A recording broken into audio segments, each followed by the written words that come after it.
اعوذ باللہ السمیع العلیم العظیم الحفیظ بوجہ الکریم وسلطانہ القدیم من الرجس الخبیث المخبث الشیطان اللعین الرجیم وقبیلہ ونفخہ ونفثہ وہمزہ۔ بسم اللہ الرحمن الرحیم۔ تمام نبیوں کے سردار حضرت محمد صلی اللہ علیہ وآلہ وسلم اور تمام مذاہب کے سردار دین اسلام کے پیروکاروں، سلام علیکم طبتم، برکتیں اور رحمتیں آپ پر۔ صلاۃ و سلام حضور صلی اللہ علیہ وآلہ وسلم کی ذات پر اور دنیا کے عظیم ماں باپ حضور صلی اللہ علیہ وسلم کے ماں باپ پر۔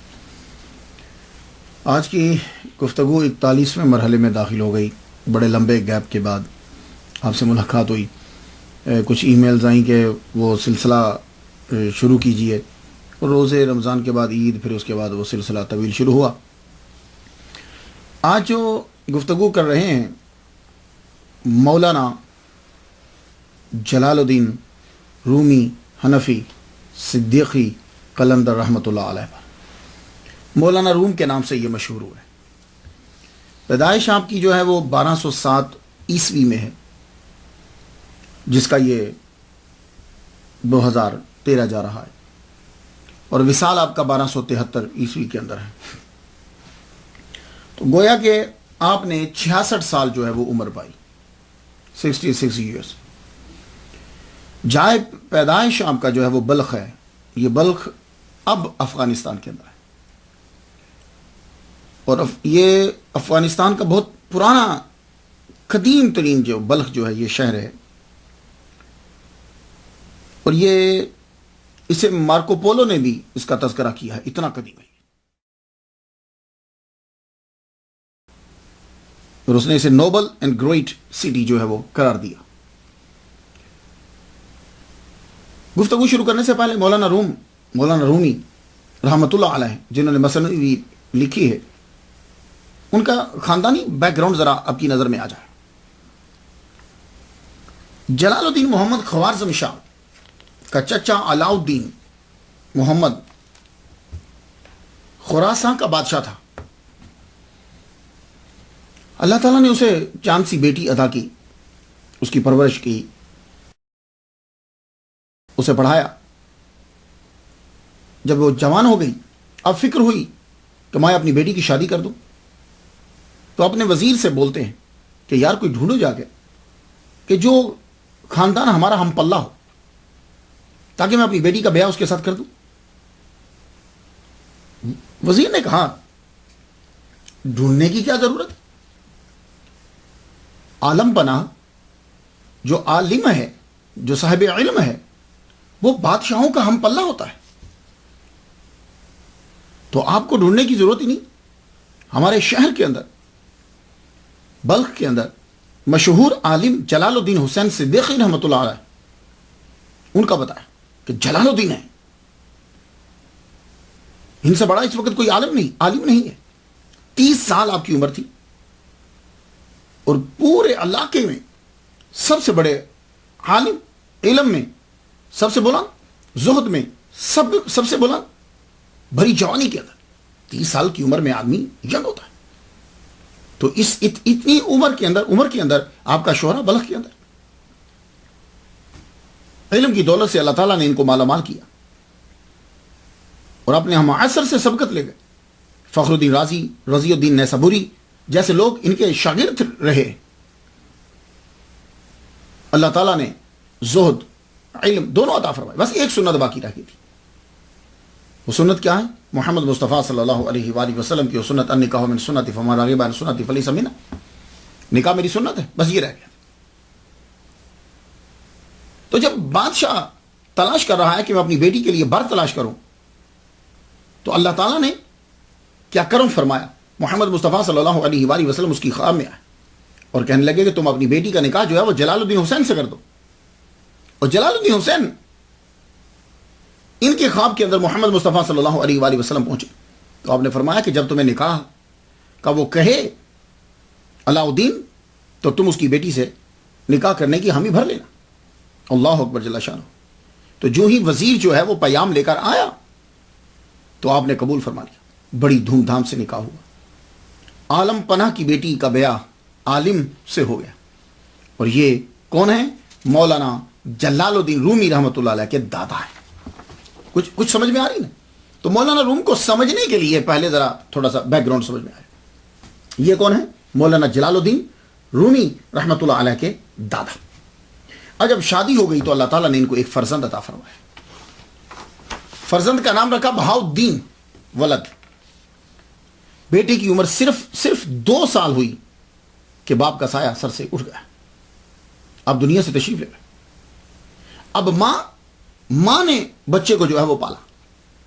اب آپ کو معلوم ہے کہ ماں شاہی خاندان سے ہے تو بچے کی پرورش تو بڑی اعلیٰ ہوئی.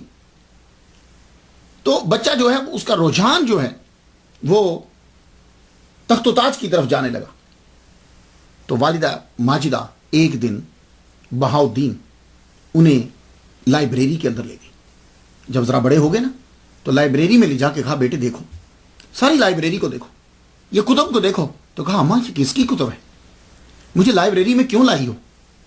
کہا بیٹے تو 2 سال کا تھا تیرے والد گرامی دنیا سے چلے گئے, یہ لائبریری ان کی ہے. وہ بہت بڑے علامہ تھے اور ان کے علم کی وجہ سے میرا نکاح ان کے ساتھ ہوا. کہ لگے اچھا ماں, کہاں وہ بہت بڑے عالم تھے. تو بیٹے تمہیں بھی ان کی طرح بننا ہے. یہ شہزادوں کے ساتھ تمہیں نہیں پھرنا, ان کے ساتھ اپنے وقت کو ضائع نہیں کرنا. تو یہ بہاؤ الدین اب ان کے اندر شوق پیدا ہوا کہ میں اپنے ابا کی طرح پڑھوں, میں اپنے والد کی طرح بڑا علامہ بنوں. تو پھر انہوں نے علم حاصل کرنا شروع کیا, خوب پڑھا. ننہال کی طرف سے دولت, ددھیال کی طرف سے علم. تو آپ نے خوب جی لگا کے جب پڑھا تو اپنے والد کی طرح آسمان علم کے آفتاب بن کر چمکے. جب فارغ و تحصیل ہو گئے تو اب چاہا ننہال نے کہ آپ تخت و تاج کے مالک بنے, وارث بنے, اسے سنبھالیں. لیکن آپ نے اپنی والدہ کے کہنے پر اسے نہیں سنبھالا. تو جب آپ پڑھ کر واپس آتے ہیں تو تخت و تاج کو چھوڑ دیا, دوسروں کے حوالے کر دیا, خود وہاں پڑھانے لگے. اب جب پڑھاتے ہیں تو آدمی اللہ تعالیٰ کی طرف سے خاص فضل ہوتا ہے تو آدمی مشہور ہوتا ہے, ورنہ علم سب کے پاس ہے. یہ بات یاد رکھیے, کوئی خاص چیز ہوتی ہے کہ اللہ تعالیٰ اس کو چڑھا دیتا ہے, کوئی سبب پیدا کر. یہ بہاؤ الدین کون ہے؟ یہ مولانا روم کے والد گرامی ہیں. جب یہ پڑھ کر آئے تو اب ان کی شہرت کا سبب کیا بنا. اب کو معلوم ہے کہ جب آدمی کوئی مقام حاصل کر کے کہیں آتا ہے تو ارد گرد کے لوگ حاسدین, خاص طور پر جو اس کے فیلڈ کے اندر ہیں, وہ اس کو ڈی گریڈ کرنا چاہتے ہیں, گرانا چاہتے ہیں. اور یہی حال مولانا روم کے والد گرامی کے ساتھ بھی ہے. لیکن ہوا کیا کہ جتنے اس دور کے علامہ تھے اس علاقے کے بیک وقت سب کو ایک ہی خواب نظر آیا. وہ خواب کیا تھا؟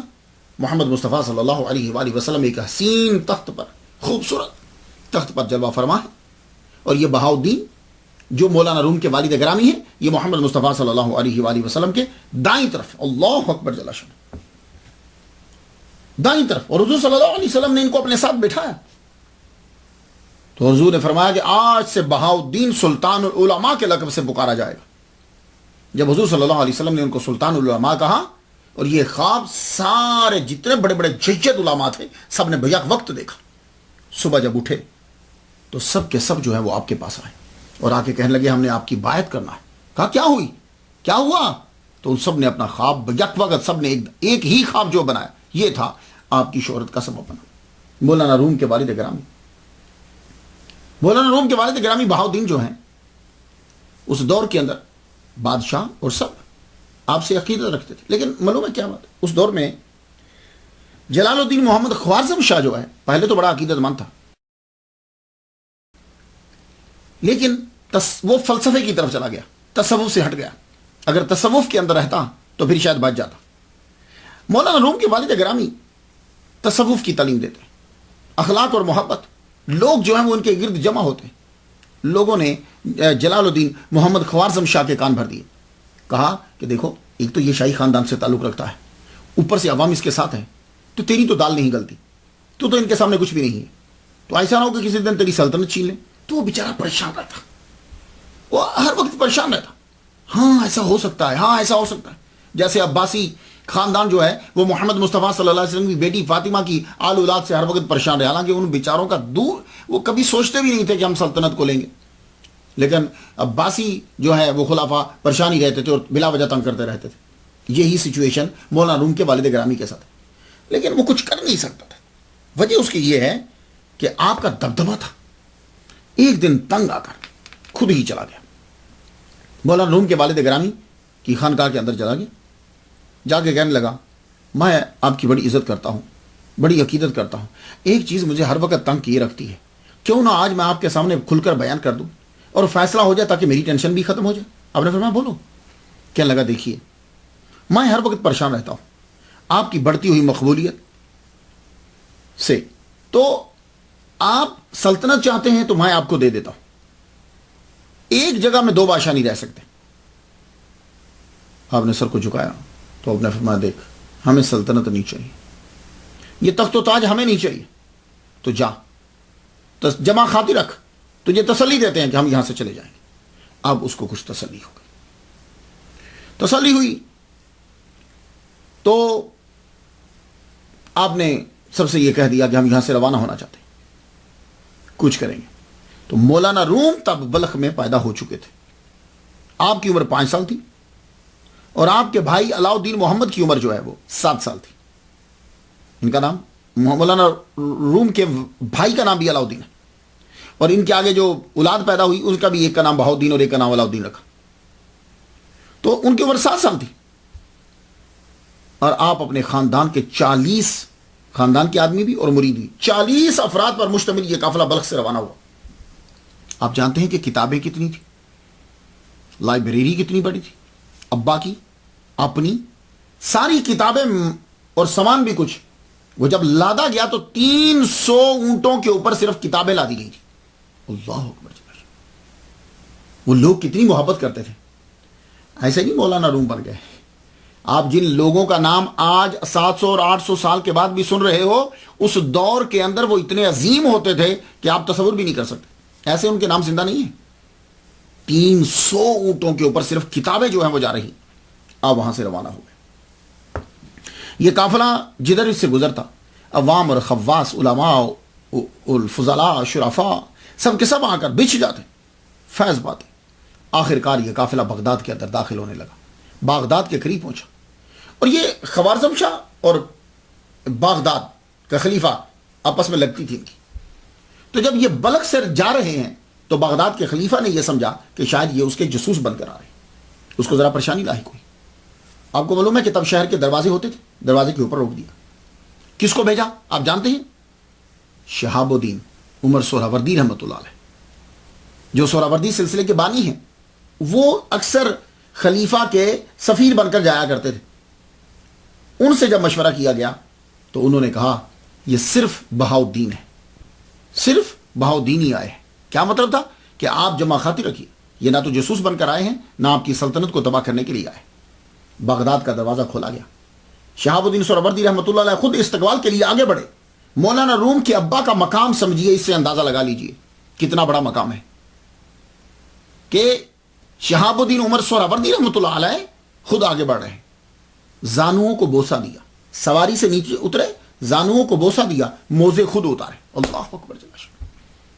یہ مولانا روم کے والد گرامی کا، میں ابھی خاندان کا بتا رہا ہوں آپ کو تاکہ ان کا مقام سمجھ میں آ جائے۔ اور 7 سال چلنے لگے تو فرمانے لگے کہ حضور آپ میرے گھر میں رکیے، میرے پاس آپ آئیے۔ آپ نے فرمایا نہیں، طالب علموں کے لیے مدرسہ جو ہے نا، مدرسہ وہ بہتر ہوتا ہے۔ تو آپ نے مدرسہ مستنصریہ میں قیام کیا، اور ساتھ شہاب الدین عمر سہروردی رحمۃ اللہ علیہ ساتھ گئے، اور جب آپ وہاں بیٹھنے لگے تو آپ کے موزے خود انہوں نے اتارے۔ اللہ اکبر۔ خلیفہ نے 3000 دینار جو ہیں وہ آپ کے لیے نظر بھیجی، آپ نے لینے سے انکار کر دیا، فرمایا تیری کمائی مشکوک ہے۔ اللہ اکبر۔ مولانا روم کے والد گرامی نے 3000 دینار لینے سے انکار کر دیا۔ وہ مسافر ہیں، سفر میں تو ضرورت ہوتی، لیکن کچھ عرصہ آپ نے بغداد میں قیام کیا، اور ایک دن خود ہی فرمانے لگے شہاب الدین رکنا تو یہاں تھا، مگر یہ شہر آپ کے حوالے کیا، ہم روانہ ہوتے۔ جانتے ہو یہ کیوں؟ عبد القادر گیلانی رحمۃ اللہ علیہ اپنی زندگی کے اندر فرما گئے تھے بغداد ہم نے شہاب الدین تیرے حوالے کیا، تیرے حوالے کی۔ میں یہ اتنی مشہور یہ روایت نہیں ہے، لیکن میں نے پڑھا ضرور ہے کہ معین الدین اجمیری رحمۃ اللہ علیہ نے بھی ایک مرتبہ کہا کہ مجھے بغداد کی سلطنت دے دی جائے، آپ نے فرمایا کوئی اور مانگ لو، بغداد ہم شہاب الدین کو دے چکے ہیں۔ تو جب عبد القادر گیلانی رحمۃ اللہ علیہ شہاب الدین عمر سہروردی رحمۃ اللہ علیہ کو بغداد دے چکے ہیں تو مولانا روم کے ابا کیسے رک سکتے تھے وہاں؟ نہیں، تو انہوں نے بھی وہی جملہ کہا جو عبد القادر گیلانی رحمۃ اللہ علیہ نے کہا ہے، الغوث الاعظم نے۔ آپ نے فرمایا کہ ہم نے بغداد جو ہے یہاں رکنا چاہتے تھے لیکن ہم نے یہ شہر تیرے حوالے کیا۔ اللہ اکبر جل شان۔ روانگی سے قبل جو ہے وہ خلیفہ کی یہ آرزو تھی کہ آپ ہماری شاہی مسجد کے اندر خطبہ دیں۔ آپ نے فرمایا ٹھیک ہے، میں جمعہ آ کر خطبہ دیتا۔ خود خلیفہ آیا، سب علماء سب آئے۔ آپ نے جب تقریر فرمائی، اللہ اکبر جل شانہ، مولانا روم کے والد گرامی نے جب بغداد کی شاہی مسجد کے اندر تقریر فرما رہے ہیں، خود خلیفہ رو رہا ہے، لوگ رو رہے ہیں، آہوزاری اور آہو بکا ہر طرف سے شور برپا ہے۔ آپ نے پندوں نصائح فرمائیں، اس کے بعد آپ وہاں سے روانہ ہوئے۔ تو بغداد سے روانہ ہوئے تو دمشق کی جانب، دمشق کی طرف بڑھ گئے۔ لوگوں نے آپ کا شاہانہ استقبال کیا۔ جب آپ دمشق میں پہنچے وہاں قیام فرمایا، وہاں بھی، اور جہاں جہاں رکتے آپ نصیحت اور وعظ یہ جاری و ساری رہتا، محفلیں جمتی، لوگ آتے، فیض پاتے۔ دمشق کے لوگوں نے بھی یہ کہا کہ حضور یہاں قیام کر لیے۔ آپ نے فرمایا ہمارے بچوں کا مستقبل جو ہے اور مستقل جو قیام ہے وہ کونیا کے اندر ہوگا، ہم یہاں رک نہیں سکتے۔ وہاں سے آپ پھر چل پڑے اور فرمانے لگے ہماری خاک بھی وہی ہے۔ اللہ اکبر جل شانہ۔ یعنی دمشق والے لوگ رستے میں بچھ رہے ہیں لیکن آپ فرما رہے ہیں کہ ہماری خاک کونیا میں ہے، ہماری بھی اور ہمارے بچوں کا مستقبل اور مستقل وہی ہے۔ وہاں سے آپ روانہ ہوئے، رستے میں ارزنجان میں رکے تو ارزنجان کے لوگوں نے یہ آرزو کی کہ حضور آپ رک جائیے۔ فرمانے لگے رکیں گے تو نہیں، ہاں یہ کر سکتے ہیں کہ اپنے قیام کو طویل کر دیں۔ تو قیام طویل ایک شرط میں ہو سکتا ہے کہ تم لوگ مدرسہ بناؤ۔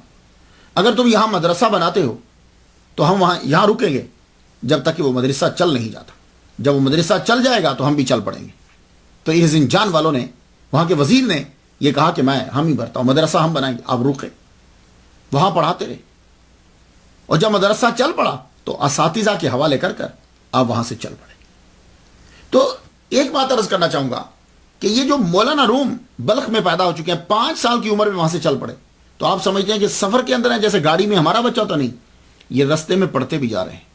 ان کے سب سے بڑے استاد ان کے والد گرامی ہیں۔ پھر والد گرامی جس مدرسہ میں رکتے ہیں، جہاں پڑھاتے ہیں اور جہاں وہ خود رکتے ہیں، تعلیم آپ کی جاری و ساری ہے، ساتھ ساتھ تعلیم چل رہی ہے، تعلیم سٹاپ نہیں کر رہی، تعلیم رکی نہیں۔ تو جب ارزنجان سے اب روانہ ہوئے پھر آپ سیدھا کونیا میں پہنچے۔ کونیا میں سلطان علاء الدین کیقباد اس کی حکومت تھی۔ تو آپ گھوڑے سے، وہ خود آیا استقبال کے لیے۔ جب آپ کونیا کی حدود میں داخل ہوئے جو ترکی میں ہے، اب ترکی میں، گھوڑے سے نیچے اترا، استقبال کیا اور آپ کو خوش آمدید کہا اور آپ کے آنے کی خوشی کا اظہار کیا۔ آپ کے آنے پر اللہ اکبر جل شانہ، اور ان کے لیے اسپیشل ایک مکان بنایا گیا، وہاں آپ کو ٹھہرایا گیا۔ اس مکان کے قریب ہی پھر مدرسہ بھی بن گیا۔ یہ تھی آپ کی کونیا کے اندر آمد۔ آپ نے جب مستقل قیام یہاں کونیا کے اندر کر لیا تو اب تعلیم و تدریس کی طرف مستقل دھیان دے دیا۔ اب آپ کے بچے بھی پڑھنے لگے اور دوسرے لوگ بھی آ کر آپ کے پاس پڑھنے لگے۔ اب مولانا روم اور اپنے بچوں، دونوں بچوں اور باقیوں کے بچوں، سب کے اوپر تعلیم دینا۔ اب کے مریدین بھی ساتھ ہیں، مریدین کے بچے بھی ساتھ ہیں، اور اب تعلیم شروع ہو۔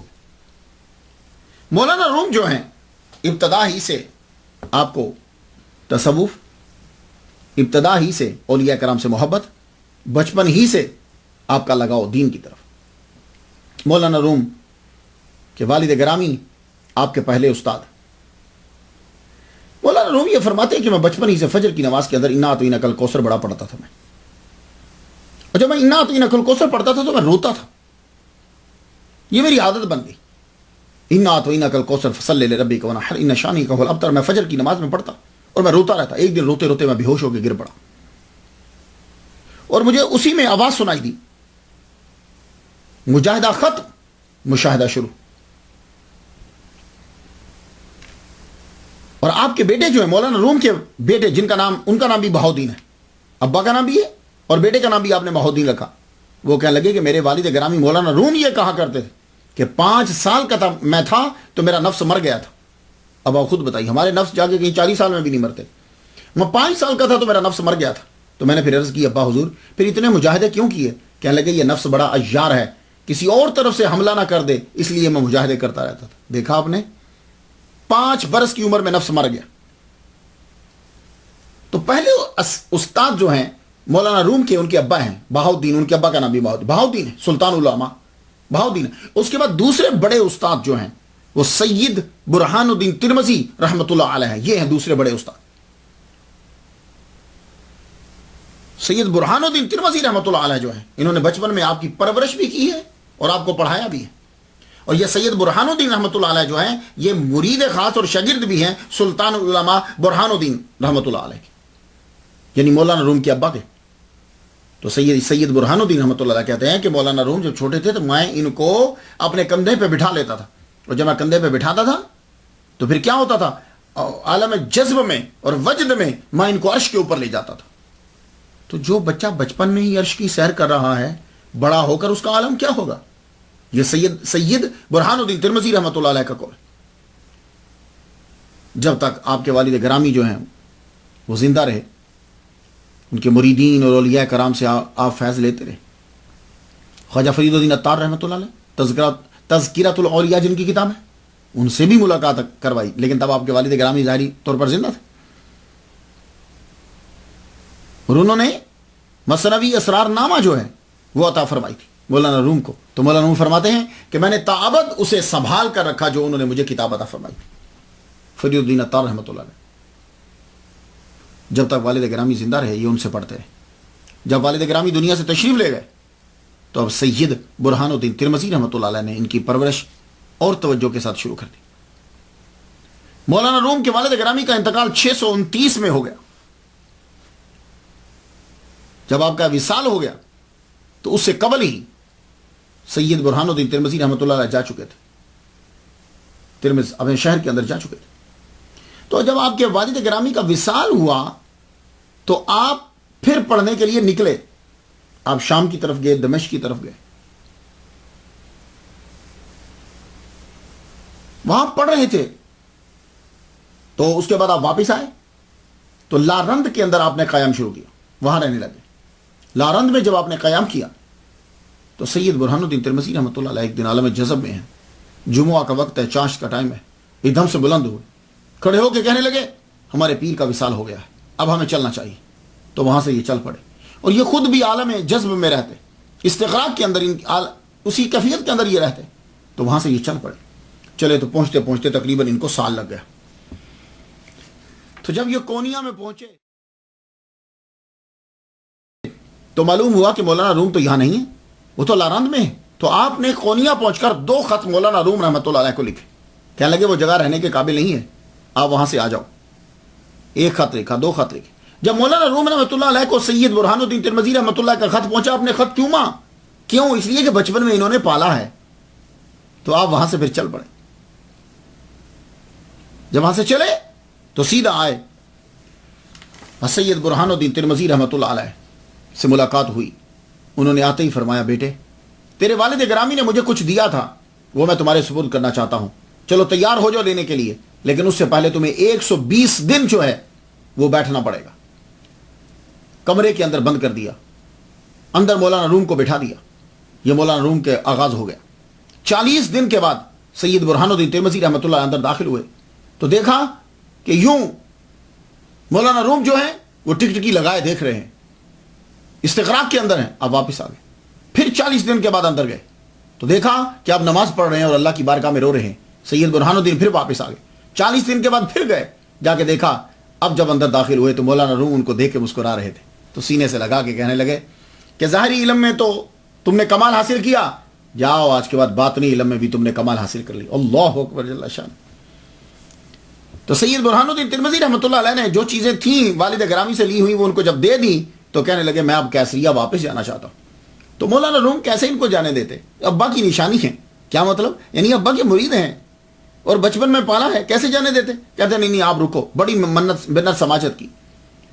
تو ایک دفعہ کچھ دیر کے لیے رک تو گئے. ایک دفعہ خچر پہ بیٹھ کر سیر کر رہے تھے کہ ایسے ہی خچر کو بھگا کے نکل گئے.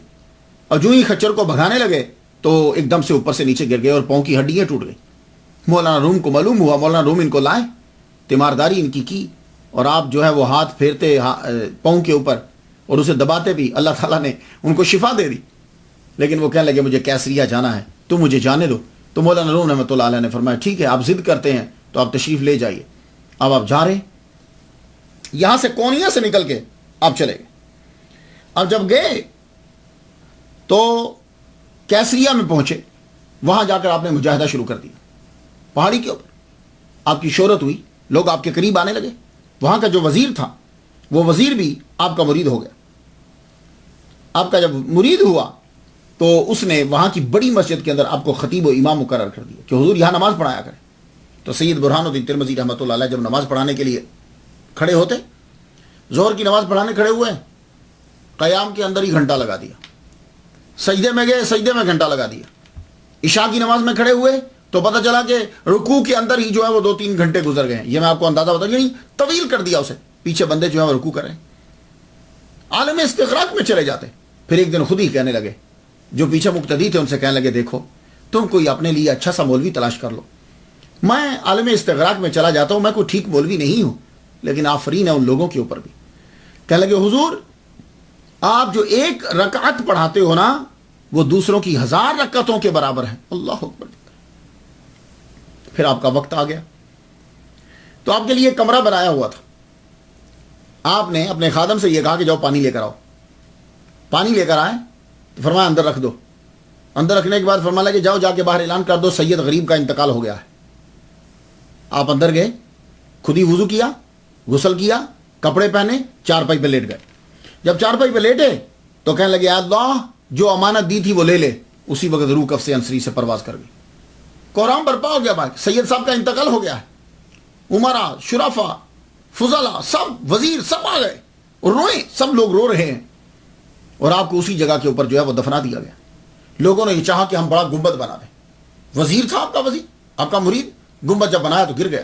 پھر کہا چلو اس کو دیواریں تو بنا دیں اور انہی کو پھر بلند کر دیتے ہیں. وہ دیواریں بھی گر گئیں. جو چیز بھی پختہ بنائیں وہ گر جائے. مولانا روم رحمۃ اللہ علیہ کو معلوم ہوا تو آپ روانہ ہوئے کیسریا کی طرف اور چہلم میں آپ وہاں پہنچ گئے.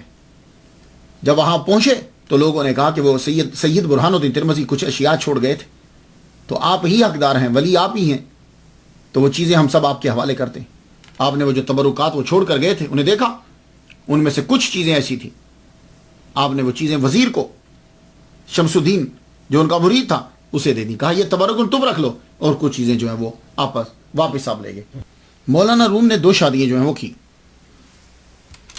ایک کا نکاح آپ کے والد گرامی لارند میں جب قیام پذیر تھے تو خود انہوں نے کروایا. خواجہ شرف الدین سمرقندی کی یہ صاحبزادی ہیں گوہر خاتون, جن کے ساتھ آپ کا نکاح ہوا. اللہ تعالیٰ نے 2 بیٹے ان سے عطا فرمائے. بہاؤدین ایک کا نام رکھا اور ایک کا نام جو ہے وہ علاؤدین رکھا. یہ علاؤدین ناخلف ہوئے, بعد میں رابطہ آپ کا کٹ گیا, انہوں نے شمس تبریزی رحمۃ اللہ علیہ کی مخالفت کی. بہاؤدین جو ہے وہ آپ کے جانشین بنے. اور دوسری شادی آپ نے کی, ان سے اللہ تعالیٰ نے آپ کو ایک بیٹا امیر عالم کے نام سے مشہور ہوئے, بڑے تاجر بنے ہوئے, اور ایک بیٹی عطا کی ملکہ خاتون. 2 شادیاں آپ نے کی. یہ شادیاں جو ہیں وہ پہلے ہو چکی. اب انقلاب جو ہے وہ کب آیا؟ سب سے بڑا انقلاب جو ہے وہ آپ کی زندگی کے اندر تب آتا ہے جب شمس تبریزی رحمۃ اللہ علیہ سے ملاقات ہوتی. اس سے پہلے, ان سے ملاقات کرنے سے پہلے آپ کی 38 سالہ زندگی ہے, اور اس زندگی کے اندر آپ صرف ایک عالم ہیں, جید عالم, مفتی ہیں, اسکالر ہیں, بہت بڑے علامہ ہیں. اور اتنے بڑے علامہ ہیں, سارا روم جو ہے, کونیا سارا جو ہے وہ آپ کی عزت کرتا ہے. اور جب آپ سوار ہو کر چلتے ہیں تو لوگ اپنے ہاتھ جو ہے وہ یوں آگے کرتے ہیں نیچے اترنے کے لیے بھی, کہ آپ ہمارے ہاتھ پر اپنا پاؤں رکھ کے نیچے اتریے. جب چڑھنے لگتے ہیں تو بھی ہاتھ نیچے رکھتے ہیں. ہر ایک آپ کی عزت کرتا ہے. ایک دن پھر انقلاب برپا ہو گیا. شمس تبریزی رحمۃ اللہ علیہ اللہ سے دعا مانگتے ہوئے, آپ پروردگار عالم بتا کہ وہ کون ہے کہ جو میرے اسرار و رموز کو اپنے لفظ دے گا, وہ کون ہے؟ کہا کونیا چلے جاؤ. تو شمس تبریزی رحمۃ اللہ علیہ اب کونیا کی طرف جو ہے وہ روانہ ہوئے. کونیا کی طرف روانہ ہوئے. آپ کی عادت یہ تھی کہ آپ جہاں جاتے تھے سرائے میں قیام کرتے تھے ان کے اندر, اور سرائے میں جب قیام کرتے تو آپ بڑا تالا دروازے کے اوپر لگاتے, درہم کا تالا لے کر لگاتے, بڑا تالا, اور اپنے سر کے اوپر بھی بڑی پگڑی پہنتے. اور بڑی پگڑی پہننے کے بعد وہ جو بڑے تاجر ہوتے تھے وہ کیا کرتے تھے کہ وہ جو اس کا ایک پلو ہوتا ہے نا اس کے ساتھ وہ اپنی چابی باندھ لیتے تھے, پگڑی کے ایک پلو کے ساتھ. یہ علامت ہوتی تھی بہت بڑا تاجر ہے. تو شمس تبریزی رحمۃ اللہ علیہ بھی اسی طرح ہی کرتے, وہ اس کے ساتھ چابی لٹکا لیتے, پتہ چلتا بہت بڑے تاجر ہیں. تو کمرے کے اندر ہوتا کیا, چٹائی, پیالہ, یہ چیزیں اندر ہوتی, ایک ٹوپی اور ایک اینٹ جس کو تکیہ بنا لیتے تھے, بس یہ چیزیں ہوتی تھیں اندر. تو آپ جا کر وہاں جب ٹھہرے تو سرائے کے بالکل سامنے جو ہے وہ لوبی, آپ تو اندر ہوتی ہے نا, تب باہر ہوتی تھی, لوگ باہر بیٹھتے تھے. آپ باہر بیٹھے ہیں کہ مولانا روم رحمۃ اللہ علیہ کو گزرتے ہوئے دیکھا, اور لوگوں کی عقیدت اور محبت کو جب دیکھا فرمایا کہ مل گیا. ان کے بارے میں پوچھ کر آپ ان کے مدرسے میں چلے گئے. 60 سال عمر ہے تب ان کی, شمس تبریزی رحمۃ اللہ علیہ کی, اور 38 سال عمر ہے مولانا روم رحمۃ اللہ علیہ کی. مدرسے میں جا کے دیکھا, آپ پڑھا رہے تھے اس وقت, تالاب کے کنارے پہ بیٹھے ہوئے. تو شمس تبریزی رحمۃ اللہ علیہ آپ ان کے پاس جا کے کھڑے ہو گئے. تو ان کے پاس کتابیں پڑھی ہوئی تھی جو ان کی ابا کی لکھی ہوئی, کچھ ان کی اپنی ہیں, اور کچھ وہ کتابیں بڑی نایاب ہیں کہ جو کہیں سے لائیں. لیکن آپ کو معلوم ہے کہ اس دور میں ساری کتابیں جو ہے ہاتھ سے لکھی جاتی تھی. میں نے فرمایا یہ کیا ہے؟ تو مولانا روم پڑھا رہے تھے, توجہ نہیں دی, بس کہنے لگے, ایک نظر سر سے کسی نظر آ رہی, فرمایا میں سمجھا کوئی درویش بابا ہے. کہنے لگے تم نہیں جانتے اسے. اچھا. شمس تبریز رحمۃ اللہ علیہ پانی کے اندر اتر گئے, تالاب تھا نا, تالاب کے اندر اتر گئے. تالاب کے اندر اترے, دونوں یوں بازو کر کے ساری کتابیں اندر گرا دی. وہ جن کے پاس کتابیں پڑھی ہوئی تھیں وہ یوں پکڑ کے ساری پانی کے اندر, تو پانی کے اندر تو خود ہی کھڑے تھے, تالاب کے اندر گرا دی. جب گرانا تھا اب آنکھ کھلی, مولانا فرمایا یہ کیا کیا؟ جب آپ کو غصہ آیا وہ فرمانے لگے میرے والد گرامی کی لکھی ہوئی کتابیں اور اتنی نایاب کتابیں تم نے پانی کے اندر پھینک دی. آپ نے جب یہ کہا تو طلباء بھی اٹھے, قریب تھا کہ مارنے لگے. یوں پانی میں تو آگے ہی کھڑے تھے, یوں نیچے آپ جھکے, جھک کے کتاب اٹھائی, فرمانے لگے یہ لو, دوسری یہ لو, تیسری یہ لو, چوتھی یہ لو. اب مولانا روم کتاب پکڑیں تو کتاب جب پکڑی جائے پانی سے نکلی ہے تو پھر تو قطرہ نکلنا چاہیے نا, پانی کے قطرے نکلنے چاہیے کیونکہ پانی سے کتاب آئی ہے. لیکن آپ جب یوں کر کے دیکھتے تو بیچ میں سے دھوڑ نکلتی. وہ ان کی ہاتھ کی لکھی جو پاس کتابیں تھوڑی سی رکھی ہوئی تھی, وہ جب آپ پکڑا چکے تو اب آپ پانی میں سے باہر آ گئے, باہر آ کے چل پڑے. مولانا روم کہنے لگے بابا رکو, یہ کیا تھا, یہ کیا کیا؟ کہاں یہ وہ ہے جو تم نہیں جانتے. بھائی تک آ کے نکل گئے, جا کے پھر سرائے میں جا کے قیام کر لیا اور ویٹ کرنے لگے کہ لازمی یہاں سے گزر ہوگا. تو مولانا روم رحمۃ اللہ علیہ پھر ایک دن وہاں سے گزرے, آئینہ فروشوں کے مدرسے سے واپس آ رہے تھے کہ وہاں سے گزرے. جب وہاں سے گزرے تو شمس تبریزی رحمۃ اللہ علیہ, ایک جگہ شمس الدین بھی لکھا ہوا ہے, شمس تبریزی رحمۃ اللہ علیہ جو ہے وہ آگے بڑھ کے لجام کو پکڑ لیا. لگام کو جب پکڑا تو کہنے لگے ایک مسئلہ تو بتانا.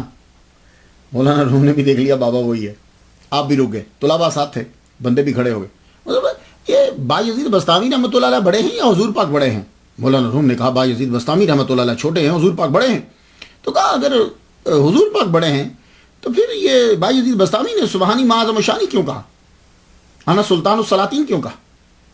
اور محمد مصطفیٰ صلی اللہ علیہ وآلہ وسلم کہہ رہے ہیں کہ اللہ میں تجھے تیری معرفت پہچان نہیں سکا جیسے حق ہے. تو آپ نے جب جواب دیا, آپ کا جواب جو یہ تھا کہ ان کی پیاس مختصر تھی, ایک گھونٹ میں پوری ہو گئی, اور محمد مصطفیٰ صلی اللہ علیہ وسلم کی پیاس سمندر بھی پوری نہیں کر سکتے. بھائی یہ جملہ کہنا تھا کہ شمس تبریزی رحمۃ اللہ علیہ دھڑم سے نیچے گر گئے. مولانا روم نے فرمایا ان کو اٹھا کے مدرسہ میں لے چلو. طلباء نے اٹھایا تو اٹھا کے مدرسہ میں لے گئے. تو مولانا روم نے ان کا سر پکڑ کر اپنی جھولی میں رکھ کر یوں جھاڑ رہے. شمس تبریزی رحمۃ اللہ علیہ نے آنکھ کھولی, آپ کا ہاتھ پکڑا, مدرسے سے نکالا, لے کر چلے گئے. 40ویں خطبے کے اندر میں ڈیٹیل سے ان کے بارے میں بیان کر چکا ہوں, آپ یوٹیوب پہ جا کے اسے سن سکتے ہیں. ایک عجیب سا عالم ہے, اللہ اکبر جل شانہ. تو آپ کو پکڑ کر وہاں سے لے گئے. کہاں لے کر گئے؟ شیخ صلاح الدین زرکوب کی دکان کے اندر لے گئے. زرکوب یہ جو ورق بناتے ہیں ان کو زرکوب کہتے ہیں. سونے چاندی کے ورق دیکھیں نا، وہ کھیر کے اوپر لگائے جاتے ہیں. اندر جا کر چلے میں بیٹھ گئے، 6 ماہ تک اندر بیٹھے رہے. Can you believe? 6 ماہ تک کسی کو پرمیشن نہیں تھی کہ وہ اندر آ جائے. 6 ماہ تک شمس الدین تبریزی رحمۃ اللہ علیہ اور مولانا روم اندر بیٹھے رہے. پیچھے یونیورسٹی 6 ماہ کے لیے بند. نہ وعظ، نہ نصیحت، نہ تقریر، نہ تعلیم، نہ تدریس، کوئی شے نہیں، سب ختم. 6 ماہ کے بعد جو ہے، اب اس 6 ماہ کے اندر کیا ہوا؟ ابھی چونکہ ابتدا تھی، کسی کی ہمت نہیں پڑ رہی کہ ہو کیا گیا، بس صرف باتیں ہی جاری تھی. وہ ایک بابا آیا تھا، پتہ نہیں وہ کون ہے. مولانا روم اس کے اندر ساتھ چلے گئے ہیں. وہ بابا نے لگتا ہے کوئی جادو کر دیا ہے. اچھے بھلے تھے مولانا روم، اب جیسی باتیں جو کچھ ہیں، لیکن چونکہ ابتدا ہے اس لیے کوئی ایکشن نہیں لے رہا، بس سوچ رہے ہیں کہ ہو کیا رہا ہے. اور اتنا معلوم ہے کہ وہ وہاں آئے ہیں، اندر ہیں. اب مخالفت جو ہے وہ بڑھنے لگی. مولانا روم نے مدرسہ کو ترک کر دیا. اب بس شمس تبریزی، شمس جدھر وہ جاتے ادھر وہ جاتے، یہ ان کے پیچھے پیچھے. اس کی پاداش کے اندر لوگ بھی مخالف ہوئے، طلباء بھی مخالف ہوئے، ایون کہ آپ کا بیٹا علاء الدین وہ بھی مخالف ہو گئے. یہ ایک گروپ بن گیا شمس تبریزی رحمۃ اللہ علیہ کے خلاف. ایک روز مولانا رومی کو شمس تبریزی رحمۃ اللہ علیہ نے، اب یہ ان کی تربیت شروع ہو گئی. یہ میں وہ باتیں چند بتانے لگا ہوں آپ کو کہ جو شمس تبریزی رحمۃ اللہ علیہ نے ان سے کی اور ان کے ساتھ بھی تھی. یہ ذرا سماعت کر لیجیے. ایک دن دیکھا شمس تبریزی رحمۃ اللہ علیہ نے کہ مولانا روم اپنے والد گرامی کی کتاب پڑھ رہے ہیں. اب نے منع کر دیا. فرمانے لگے جب تک میں ہوں تم کوئی کتاب نہیں پڑھو گے، تم کوئی کتاب نہیں پڑھو گے اور کوئی شاعری کوئی چیز نہیں پڑھو گے تم. مولانا روم کو دیوان متنبی پڑھنے کا بڑا شوق تھا. آپ اسے اکثر پڑھا کرتے تھے. ایک دن دیوان متنبی پڑھتے پڑھتے سو گئے. خواب میں کیا دیکھتے ہیں کہ مدرسہ کے علماء اور طلباء میں جھگڑا ہو رہا. آپ اس جھگڑے کو بند کرنے کی کوشش کر رہے ہیں لیکن وہ جھگڑا بند نہیں ہوتا. آپ دل برداشتہ ہو کہ مدرسہ سے نکل جاتے. جو ہی آپ باہر نکلتے ہیں آپ کی آنکھ کھل جاتی. آنکھ کھلتی ہے تو دیکھتے ہیں کہ سامنے شمس تبریزی رحمۃ اللہ علیہ کھڑے ہیں. ابھی یہ کچھ بولے ہی نہیں کہ شمس تبریزی رحمۃ اللہ کہنے لگے جب دیوان متنبی پڑھو گے تو یہی حال ہوگا نا. تو یہ اشارہ تھا کہ اسے چھوڑ دو، لیکن آپ کو شوق بڑا تھا، آپ اسے پڑھتے بڑے تھے. پھر ایک دن کیا ہوا کہ مولانا روم نے پھر خواب دیکھا کہ شمس تبریزی رحمۃ اللہ علیہ متنبی کو پکڑ کر گھسیٹ رہے ہیں اور وہ معافی مانگ رہے ہیں، مجھے چھوڑ دو، مجھے چھوڑ دو، مجھے چھوڑ دو. آگے سے مولانا روم کھڑے ہیں تو متنبی کہنے لگا پلیز میری جان چھڑاؤ شمس تبریزی سے اور آئندہ کے بعد تو میرا دیوان نہ پڑھنا. اس کے بعد مولانا روم رحمۃ اللہ علیہ نے دیوان متنبی نہیں پڑھا. تو شمس تبریزی رحمۃ اللہ علیہ نے ساری چیزیں ان کو چھڑا دی جب تک کہ وہ تربیت کر رہے. مولانا رومی نے سفید امام پہننا شروع کر دیا اور ریاضت و مجاہدے میں مشغول ہو گئے. لوگ جو ہیں وہ شمس تبریزی کے مخالف ہو گئے کہ اچھی بلی یونیورسٹی چل رہی تھی، اچھا بلا کام چل رہا تھا، اس جادوگر بابا نے آ کر ہمارے مولوی صاحب کو چھین لیا. اور ہمیشہ ان کی خلوت نشینی رہتی. ایک دفعہ کا واقعہ میں آپ کو سنا دیتا ہوں. گھر کے کمرے کے اندر ہی شمس تبریزی رحمۃ اللہ علیہ اور مولانا روم، اور شمس تبریزی رحمۃ اللہ علیہ مولانا روم کے زانوں کے اوپر سر رکھ کر لیٹے ہوئے. تو بیوی نے کہا میں دیکھوں تو صحیح باتیں کیا کرتے ہیں. تو مولانا روم کی بیوی جو ہے وہ روزن میں سے دیکھنے لگی. یہ صبح کی بات ہے، یعنی جب اشراق چاشت کے بعد کی ٹائم. اب وہ دیکھنے لگی تو دیکھتی ہیں کہ شمس تبریزی رحمۃ اللہ علیہ لیٹے ہوئے ہیں. 6 رجال الغیب، یوں 6 بندے جو ہیں وہ اترتے ہی انہوں نے گلدستے پھولوں کے آپ کی بارگاہ میں پیش کیے اور دوزانوں ہو کر مولانا روم کی اور شمس تبریزی رحمۃ اللہ کے سامنے بیٹھے رہے. یہ مولانا روم کی زوجہ محترمہ دیکھ رہی. پھول جب دیے، ظہر کی نماز کا وقت ہوا تو مولانا روم کہنے لگے حضور اٹھیے نماز پڑھائیے. کہنے لگے نہیں نماز تم ہی پڑھا. تو جب نماز پڑھنے کے لیے اٹھے تو وہ مولانا روم کی زوجہ محترمہ وہ بھی ہٹ گئی، نماز پڑھنے کے لیے چلی گئی. نماز جب ہو گئی رجال الغیب چلے گئے. جب وہ چلے گئے تو مولانا روم کمرے میں آئے گھر، فرمان لگے آتے ہی وہ پھول دیے اپنی زوجہ کو اور کہا کہ یہ پھول جو ہے وہ تم سنبھال لو. یہ پھول اللہ تعالیٰ نے دیے اور فرشتے لے کر آئے اور ان پھولوں کے اندر بڑی طاقت ہے، بڑی تقویت ہے آنکھوں کے لیے خاص طور پر. وہ پھول دے کے چلے گئے تو زوجہ محترمہ نے اپنے بیٹے بہاؤدین کو کہا جا کے پتا تو کرو کہ یہ پھول ہیں کیا. عطار پنساری کی دکان کے اوپر، حکیم سے طب کی جو دکان ہوتی ہے طبیبوں کی، آپ وہ لے کر چلے گئے. وہاں جب پھول دکھائے تو وہ عطار کہنے لگا میں نے اپنی پوری زندگی کے اندر اس قسم کے پھول دیکھے ہی نہیں ہیں. قریب ہی ایک بہت بڑا تاجر بیٹھا ہوتا شرف الدین کہ جو ہندوستان بھی جایا کرتا تھا اور دور دراز علاقوں سے چیزیں لاتا تھا، دوائیں میڈیسن جو بنائی جاتی ہیں. وہ کہنے لگا یہ پھول میں نے ہندوستان میں دیکھا ہے، وہاں کے باغوں میں یہ پھول میں نے دیکھا ہے. بس وہ اتنا پوچھ کے واپس آ گئے. تو مولانا روم نے بھی یہ فرما دیا کہ یہ اللہ تعالیٰ کی طرف سے ہیں اور اس سے آنکھوں کو تقویت ملتی. تو ساری زندگی آپ کی زوجہ محترمہ نے اس گلدستے کو اپنے پاس رکھا. ایک دفعہ حاکم وقت جو ہے اس کی بیٹی کی آنکھیں جو ہیں وہ ان میں جب درد ہوا تو مولانا روم کی زوجہ محترمہ نے کچھ پتیاں اس کو دے دی تاکہ اس کی آنکھیں ٹھیک ہو جائیں. یہ میں نے آپ کو ایک بات بتلائی، صرف اتنا ہی ہوتا ہے کہ محفل میں بیٹھے ان کے خلوت نشینی ہوتی تھی. شمس تبریزی رحمۃ اللہ علیہ تربیت کرتے جا رہے ہیں، اسرار و رموز دیتے جا رہے ہیں، سب چیزیں بند پڑی. لوگ جو ہیں شمس تبریزی رحمۃ اللہ علیہ کی جان کے دشمن ہو گئے، بابا کی بے عزتی کرنا شروع کر دی، سرعام گالیاں دینے لگ گئے، اور آپ کا بیٹا بھی یہ ساتھ میں ہوتا تھا. مولانا روم نے شمس تبریزی رحمۃ اللہ علیہ کی شادی کر دی تھی تاکہ یہ جائیں نا. آپ اپنے خیمے میں بیٹھے ہوتے تو آپ کا بیٹا جو ہے وہ ویسے ہی اندر چلا جاتا بغیر اجازت کے. اور یہ بہت بڑی چیز آج کے دور کے لیے بھی ہے، پرانے زمانے میں تو بہت زیادہ ہوتی تھی. شمس تبریزی رحمۃ اللہ علیہ اندر بیٹھے ہوئے اور یہ ایسے ہی چلے جاتے، بنا اجازت لیے اندر چلے جاتے، اور لوگ تنگ کرتے آپ کو. ایک دن پھر کیا ہوا، شمس تبریزی رحمۃ اللہ علیہ تنگ آ کر ایک دم سے چلے گئے، غائب ہو گئے، چپکے سے چلے گئے. مولانا روم کی اس کی جدائی میں دیوانے ہو گئے، تڑپنے لگے. 1 سال کے بعد جا کے یہ خط آیا، آپ کا خط آیا 1 سال کے بعد، اور پتا چلا کہ آپ دمشق میں شام میں ہیں. تو مولانا روم نے کیا خوبصورت جملہ کہا، کہنے لگے ہائے اس شام کی صبح کیسی ہوگی جس میں ہمارا شمس رہتا ہے. اب دیکھیے شام اور شمس کا استعمال کیسا کیا.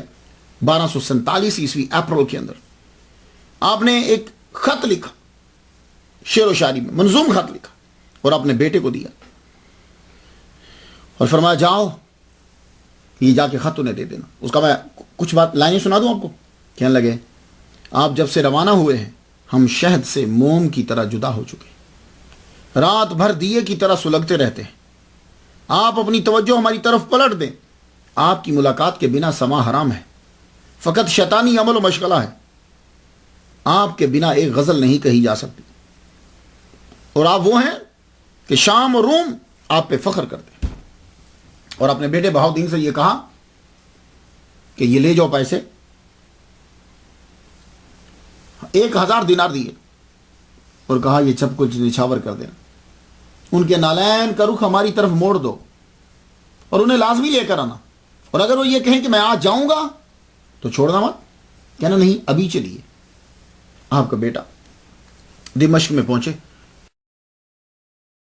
شمس تبریزی رحمۃ اللہ کو اسی جگہ پہ پایا جہاں مولانا روم نے بتایا تھا.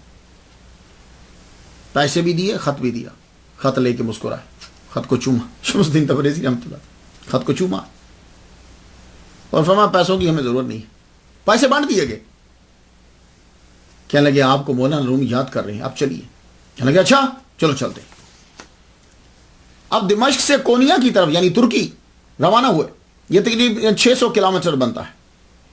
مولانا روم کے بیٹے جو ہیں وہ آپ کے ساتھ پیدل چلنے لگے. شمس الدین تبریزی رحمۃ اللہ علیہ کہنے لگے تم اوپر بیٹھ جاؤ. کہا حضور ایسے نہیں ہو سکتا، یہ ہو ہی نہیں سکتا کہ آقا اور بادشاہ جو ہے وہ سوار ہو تو غلام بھی سوار ہو جائے. نہیں، غلام پیدل چلے گا. 600 کلومیٹر کا سفر شمس الدین تبریزی رحمۃ اللہ علیہ کے ساتھ مولانا روم کے بیٹے نے پیدل طے کیا.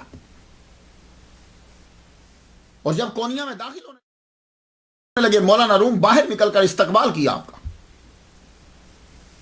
پھر وہی تنہائی اوئے دیوانے دو. لیکن کونیا پہنچ کر آپ نے تعریف کی آپ کے بیٹے کی. کہا اس سفر کے اندر اس نے پیدل چل کر جو حاصل کر لیا ساری زندگی بھی لگا لیتا اسے وہ نہ ملتا. پھر وہی تنہائی. اب لوگ جو ہیں وہ باز نہیں آئے. دوسری مرتبہ پھر تنگ کرنا شروع کر دی. سرعام گالیاں دیتے. بعض اوقات تو مار کٹائی تک بات نوبت آ جاتی. تو مولانا روم اور ان کے بچے بہاؤدین سے شمس الدین نے فرمایا اب کی بار میں غائب ہوا تو میں پھر نہیں آؤں گا, پھر دوبارہ تمہارے ہاتھ نہیں لگوں گا. تو یہاں بہت ساری روایات ہیں. ایک یہ ہے کہ آپ کو قتل کر دیا گیا, اور بیان یوں کرتے ہیں کہ آپ اندر بیٹھے ہوئے ہیں مولانا روم کے ساتھ, آواز دی باہر سے کسی بندے نے, تو آپ نے فرمایا بھائی ہمارا بلاوا آ گیا ہے, اب ہمیں قتل کر دیا جائے گا. تو آپ باہر نکلے تو آپ کو قتل کر دیا گیا. اس روایت میں مجھے کوئی وزن نہیں لگتا. پہلی بات تو یہ ہے کہ مولانا روم کہ جو اپنی جان سے زیادہ شمس الدین تبریزی رحمۃ اللہ کو عزیز سمجھتے ہیں, ان کو کہہ رہے ہیں شمس تبریزی انہیں کہہ رہے ہیں کہ مجھے قتل کرنے کے لیے باہر آئے, تو مولانا روم اندر بیٹھے رہے. واہ کیا بات ہے, وہ اندر بیٹھے رہے, اٹھے ہی نہیں کہ بھئی ان کی جان بچانی چاہیے تھی نا, اٹھ کے باہر جاتے. تو میری تحقیق یہی ہے کہ قتل نہیں ہوئے.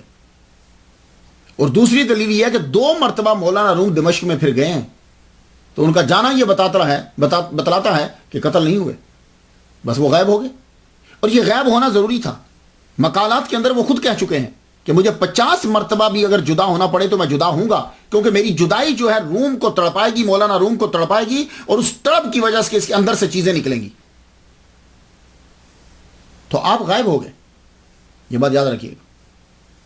تو مولانا روم جو ہیں پھر اب جب غائب ہوئے تو پھر دوبارہ نہیں ملے. لیکن شمس تبریزی رحمۃ اللہ علیہ اب جو غائب ہوئے تو پھر دوبارہ نہیں آئے. اب مولانا روم ان کی یاد میں تڑپتے رہتے, ان کی یاد میں تڑپتے رہتے, کبھی ادھر کبھی ادھر. ایک دن فرمانے لگے شمس تبریزی کی حکومت 7 آسمانوں کے پار تک ہے. کبھی آپ لوگوں کے ذہن میں یہ بات آئی ہے کہ مولانا روم شمس تبریزی کے دیوانے کیوں تھے, جبکہ یہ خود ان کا فتویٰ چلتا ہے, علامہ ہیں, شاہی خاندان ہے, زبردست دبدبہ ہے, اتنے طلباء ہیں, پھر یہ وہ بابا دیوانہ کلندر کے پیچھے کیوں چلتے تھے؟ کوئی بات تو ہوگی نا. تو آپ خود ہی فرماتے, کئی جگہوں پہ آپ نے فرمایا, کہتے ہیں یہ لوگ ان کے مقام کو نہیں سمجھے.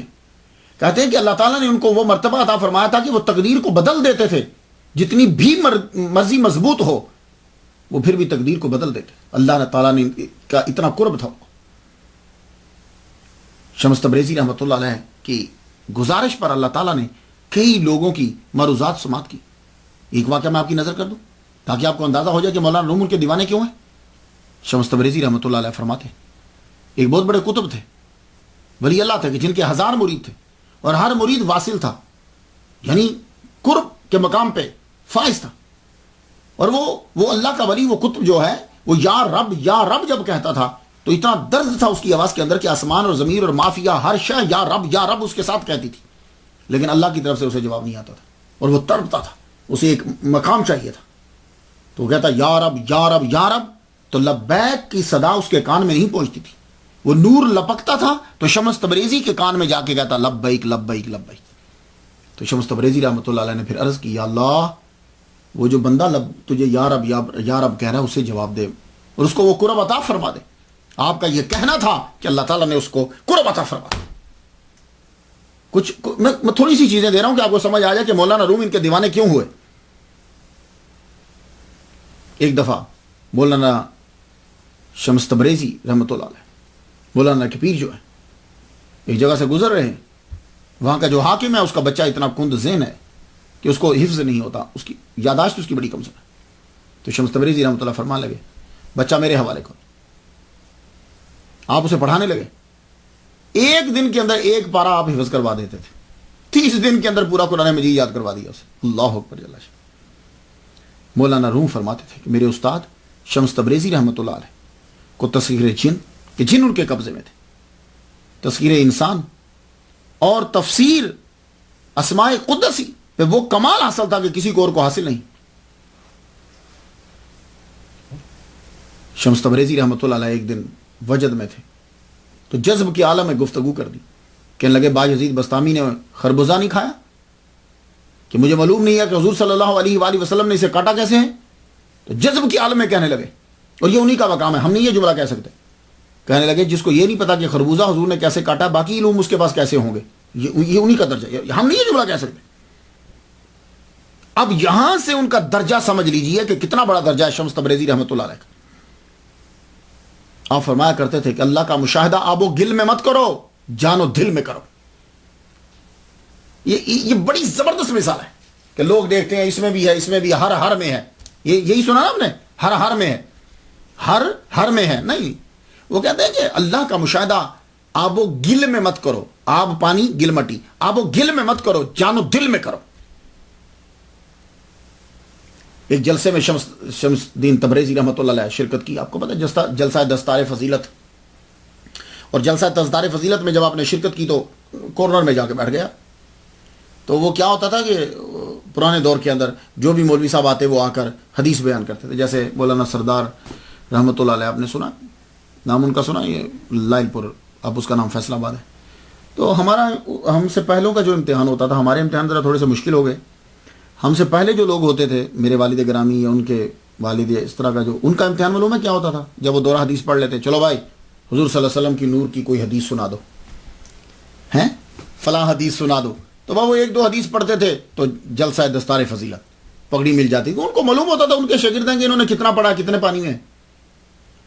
تو جو بھی آئے، شمس تبریزی رحمۃ اللہ جلوہ فرمائے، جو بھی آئے حدثنا حدثنا حدثنا حدثنا، سمجھتے آپ؟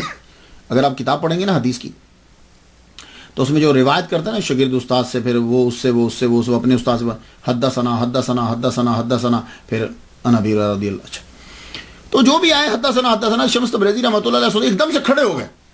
جب سارے مولوی حدثنا حدثنا کریں، آپ کھڑے ہو گئے، کہنے لگے تم تمام کے لوگ بندوں کا نام لے رہے ہو کہ تم میں سے ایسا آدمی بھی ہے کہ جو یہ کہے کہ میرے قلب نے اللہ سے روایت کی ہے. اللہ اکبر جل شانہ. میں یہ باتیں آپ کو بتا رہا ہوں کہ کبھی آپ کو گفتگو کرنا پڑ جائے کہ مولانا روم جیسا آدمی شمس تبریزی کا دیوانہ ہو گیا. تو یہ باتیں کی. اب کچھ سمجھ آ رہی، کچھ اندازہ آپ کو ہو رہا؟ اللہ اکبر جل شانہ. مولانا روم اس لیے ان کے دیوانے تھے، ہر وقت ان کی یاد میں پھر تڑپتے رہتے، گلیوں میں پھرتے رہتے. کام سب چھوڑ دیا آپ نے. کوئی آدمی آ کے کہتا کہ میں نے شمس تبریزی کو وہاں دیکھا تھا، فرماتے اچھا، اپنی قبا اتار کے دے دیتے، جبہ اتار کے دے دیتے، پگڑی اتار کے دے دیتے، جو چیز ہوتی دے دیتے اسے. ایک دن کیا ہوا، ایک آدمی نے آ کے کہا حضور میں نے شمس تبریزی کو دمشق میں دیکھا تھا. اچھا، پگڑی بھی اتار دی، موزہ بھی اتار کے دے دیا، ابا بھی، قمیض شرٹ تک اتار کے دے دی. تو دوسرا بندہ کہنے لگا حضور یہ تو جھوٹ بول رہا ہے، یہ جھوٹ بول رہا ہے، اس نے نہیں دیکھا. فرمانے لگے جھوٹ بول رہا ہے تبھی تو کپڑے دیے، جھوٹ بول رہا ہے تبھی تو کپڑے دیے ہیں. اگر یہ سچ بول دیتا میں اپنی جان دے دیتا اسے. اگر یہ شمس تبریزی کے بارے میں بتاتا کہ سچ میں جان دے دیتا. شمس تبریزی رحمۃ اللہ علیہ پھر ان کو نہیں ملے، غائب ہو گئے. کیوں؟ ان کا مقصد ہی صرف تڑپ تھی کہ وہ ایک دفعہ بیدار ہو جائے. اب کیا ہوا کہ آپ اسی وجد میں، اسی تڑپ میں اور جذب میں گلیوں میں یوں گھومتے رہتے تھے. آپ کا رقص ہوتا تھا، گھومتے رہتے تھے. ایک دن گلی سے گزر رہے ہیں، اس گلی کے اندر دکان تھی شیخ صلاح الدین زرکوب رحمۃ اللہ علیہ کی. یہ شیخ صلاح الدین زرکوب رحمۃ اللہ علیہ مرید ہیں سید برہان الدین ترمذی رحمۃ اللہ علیہ، اور سید برہان الدین ترمذی رحمۃ اللہ علیہ یہ مرید ہیں مولانا روم کے ابا کے. تو گویا کہ شیخ صلاح الدین زرکوب رحمۃ اللہ علیہ ہم مکتب ہیں، ہم سبق ہیں، ہم استاد ہیں. یہ کیا انہوں نے خود کو چھپا لیا تھا. اور یہ کیا کرتے تھے؟ زرکوب سمجھتے ہیں کہ وہ نیچے رکھ کے نا سونا یا چاندی اس کے ورک بناتے، اس کو کوٹتے، اس مارتے. مولانا روم ان کی دکان کے آگے سے گزرے تھے، وہ جو چوٹ پڑ رہی تھی اس چوٹ پہ آپ کو وجد آ گیا، آپ وہیں رقص کرنے لگے، رقص کر رہے ہیں. تو شیخ صلاح الدین زرکوب رحمۃ اللہ علیہ نے اپنے نوکروں سے یہ کہا چوٹ میں کمی نہ ہو، بس کوٹتے جاؤ. یہ چوٹ ٹھک ٹھک کیسے لگتی رہنی چاہیے. اب آپ کو پتا کہ ٹھک ٹھک اب وہ ایک لمٹ تک اس کو مارنا ہوتا ہے چاندی کو اور سونے کو، اس کے نہیں تو اس کے بعد پھٹ کے وہ ٹوٹ جائے گی، گر جائے گی نیچے. سونا اور چاندی ضائع ہوتا رہا، لیکن وہ جو چوٹ تھی اس کی آواز میں کمی نہیں کی، نہ اس کو بند کیا. مولانا روم رحمۃ اللہ علیہ رقص کرتے رہے. جب آپ رکے پھر شیخ صلاح الدین زرکوب رحمۃ اللہ علیہ باہر آئے. مولانا نے ان کو سینے سے لگا لیا. سینے سے لگایا تو یہ پڑھتے رہے یکے گنج پدید آمد عظیم دکان زرکوبی زہ صورت زہ مانا زہ خوبی زہ خوبی. نہ جانے مولانا کی نظر میں کیا اثر تھی. شیخ صلاح الدین زرکوبی رحمۃ اللہ علیہ نے سب کچھ بیچ دیا، دکان بیچ دی، سب کچھ لٹا دی، اور آپ کے ساتھ دیوانہ وار چلنے لگے. یہ شیخ صلاح الدین زرقوبی رحمۃ اللہ، اب جیسے محفلیں جمتی تھیں شمس تبریزی رحمۃ اللہ، اسی طرح اب شیخ صلاح الدین زرقوبی رحمۃ اللہ کے ساتھ محفلیں جمنے لگ گئی، تنہائی اور گفتگو۔ اب لوگوں نے کہنے لگے یہ کیا جاہل آدمی کے ساتھ یہ پھر بیٹھنے لگ گئے ہیں، آگے اس کے ساتھ بیٹھتے تھے اب اس کے ساتھ بیٹھنے لگ گئے مولانا روم، کیا تعلق ہے اس کے ساتھ؟ تو لوگوں کا منہ بند ہو جائے تو مولانا روم رحمۃ اللہ نے شیخ صلاح الدین زرقوبی رحمۃ اللہ کی بیٹی سبیہ سے اپنے بیٹے کا نکاح کر دیا۔ 10 سال تک محفل جمتی رہی، پھر آپ بیمار ہو گئے تو شیخ صلاح الدین زرقوبی رحمۃ اللہ علیہ 3 دن کے بعد پھر آپ کا وصال ہو گیا۔ 10 سال ان کے ساتھ جو ہے وہ محفل جمی، تو ان کو آپ نے اپنے والد گرامی کے پہلو میں دفن کیا۔ ان کے جانے کے بعد پھر آپ کی سنگت جو ہے وہ شیخ حسام الدین کے ساتھ ہونے لگی۔ یہ حسام الدین جو ہیں یہ شمس تبریزی رحمۃ اللہ علیہ کے بڑے ہی عقیدت مند مرید سمجھ لیجیے، ہر وقت آپ کی خدمت میں رہتے۔ تو ایک دن شمس تبریزی رحمۃ اللہ علیہ کہنے لگے دیکھو یار یہ سادہ خدمت سے کچھ نہیں چلے گا، کچھ کرو۔ شمس تبریزی رحمۃ اللہ علیہ نے یہ کہا اور ساتھ کہا الدین ان الدراہم۔ آپ گئے، جتنی گھر کی چیزیں تھیں وہ بیچی، پاک تھا وہ بیچا، سامان تھا سب بیچا، ساری دولت اکٹھی کر کے لا کے آپ کے قدموں پہ نچھاور کر، اور آنکھوں سے آنسو جاری ہیں اور روتے جاتے ہیں۔ کہا روتے کیوں ہو؟ کہا رو اس لیے رہا ہوں کہ بادشاہ نے اس فقیر کے نذرانے کو اپنی بارگاہ میں قبول کر لیا۔ تو شمس تبریزی رحمۃ اللہ علیہ نے فرمایا جاؤ، ایسے مقام پر پہنچ گئے ہو کہ اولیاء بھی رشک کریں گے اور تیرا نام رہتی دنیا تک رہے گا، اور واقعی وہ ہوا۔ مولانا روم نے ان کو اپنا جانشین بنایا، بیٹے کو جانشین نہیں بنایا۔ اس سے اندازہ لگا لیجیے، حالانکہ مولانا روم اپنے بیٹے بہاؤالدین ان کے علم میں، ان کے ادب میں اور ان کے کمال میں کوئی کمی نہیں، لیکن یہ دعا ہے شمس الدین تبریزی رحمۃ اللہ علیہ کی کہ آپ نے حسام الدین کو اپنا جانشین بنایا، بہاؤالدین کو نہیں بنایا۔ تو مثنوی لکھنے کا سبب کیا بنا؟ اب آ جائیے، یہ جو کچھ عرصہ ہے نا شمس تبریزی رحمۃ اللہ کے ساتھ کا، پھر شیخ صلاح الدین زرقوب رحمۃ اللہ کے ساتھ کا، پھر حسام الدین کے ساتھ پہلے ابتدائی سال جو ہے، اس میں مثنوی نہیں لکھی گئی۔ مثنوی لکھنے کا سبب کیا بنا؟ یہ حسام الدین سبب بنے۔ ایک دن کہنے لگے، کہتے ہیں حضور حکیم صنائی کا لوگ کلام پڑھتے ہیں، یہ بھی بہت بڑے ولی اللہ گزرے ہیں، فرید الدین عطار کی منطق الطیر پڑھتے ہیں، مصیبت نامہ مثنوی بڑی پسند کرتے ہیں، حضور آپ بھی کچھ ایسا لکھیے نا، اس طرح کی مثنوی آپ کو بھی لکھنا چاہیے۔ تو مولانا روم نے کیا کیا کہ یوں اپنی پگڑی اتاری اور بیچ میں سے ایک کاغذ نکالا، اس کے اوپر 18 اشعار لکھے ہوئے تھے۔ دیکھیں کہنے لگے آپ کے کہنے سے پہلے میں لکھ لایا، لو سنو پڑھو۔ بس اس دن سے پھر سلسلہ شروع ہو گیا۔ عشاء کی نماز پڑھنے کے بعد مولانا روم رحمۃ اللہ علیہ حسام الدین بیٹھتے اور بیٹھ کر وہ لکھواتے جاتے، یہ لکھتے جاتے۔ اس کے بعد پھر حسام الدین جو ہے وہ پڑھتے بلند آواز کے ساتھ مثنوی کو۔ یہ تھا سلسلہ شروع ہوا۔ بیچ میں کیا ہوا کہ پھر آپ کی زوجہ محترمہ کا انتقال ہو گیا۔ جب انتقال ہوا تو 2 سال تک مثنوی سٹاپ ہو گئی، رک گئی۔ اس کے بعد پھر مدتیں مثنوی تاخیر شد کہ مدت کے لیے یہ بند ہوگی۔ اس کے بعد پھر دوبارہ سے جو ہے وہ پھر سلسلہ جو ہے وہ شروع ہوا، پھر ختم نہیں ہوا کہ جب تک 6 دفتر مکمل نہیں ہو گئے۔ اب اس میں کتنے اشعار ہیں مثنوی شریف کے اندر؟ کسی نے 27,000 لکھے، کسی نے لکھا 25,577 ہیں، کسی نے لکھا 26,000 ہیں۔ خیر، تو آپ کی مثنوی پوری دنیا کے اندر مشہور ہو گئی۔ تقریباً زبانوں کے اندر مثنوی شریف کا جو ہے وہ ترجمہ کیا گیا۔ امریکہ کے اندر ایک صاحب ہیں، انہوں نے 50 سال مثنوی سیکھنے میں لگائے ہیں، اس کے بعد اس کی 22 جلدیں لکھی ہیں مثنوی شریف کے ترجمے میں امریکہ کے اندر۔ 1995 کے وسط میں یونیورسٹی آف جارجیا کے پروفیسر کولمن بارکس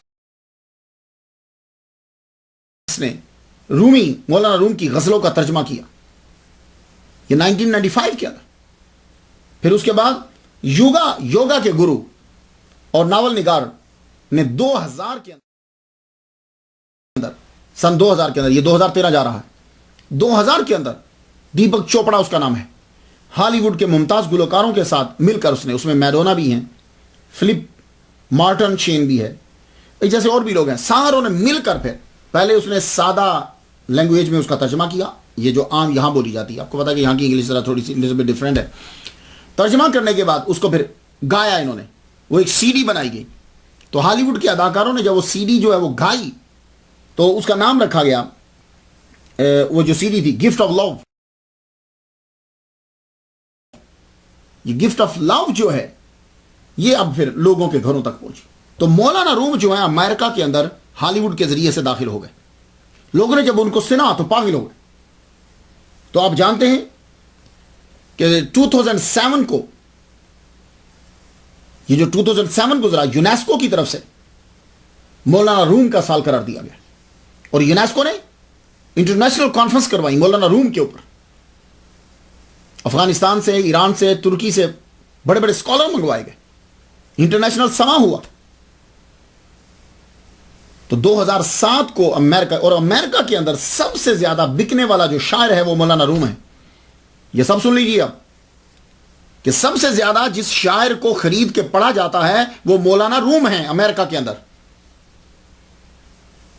اور اس وقت آپ جا کے چیک کر لیجئے، میں تائیوان کے ایک اسکالر اور اسے سن رہا تھا، وہ مولانا روم کی غزلیں جو ہیں وہ پڑھ رہی.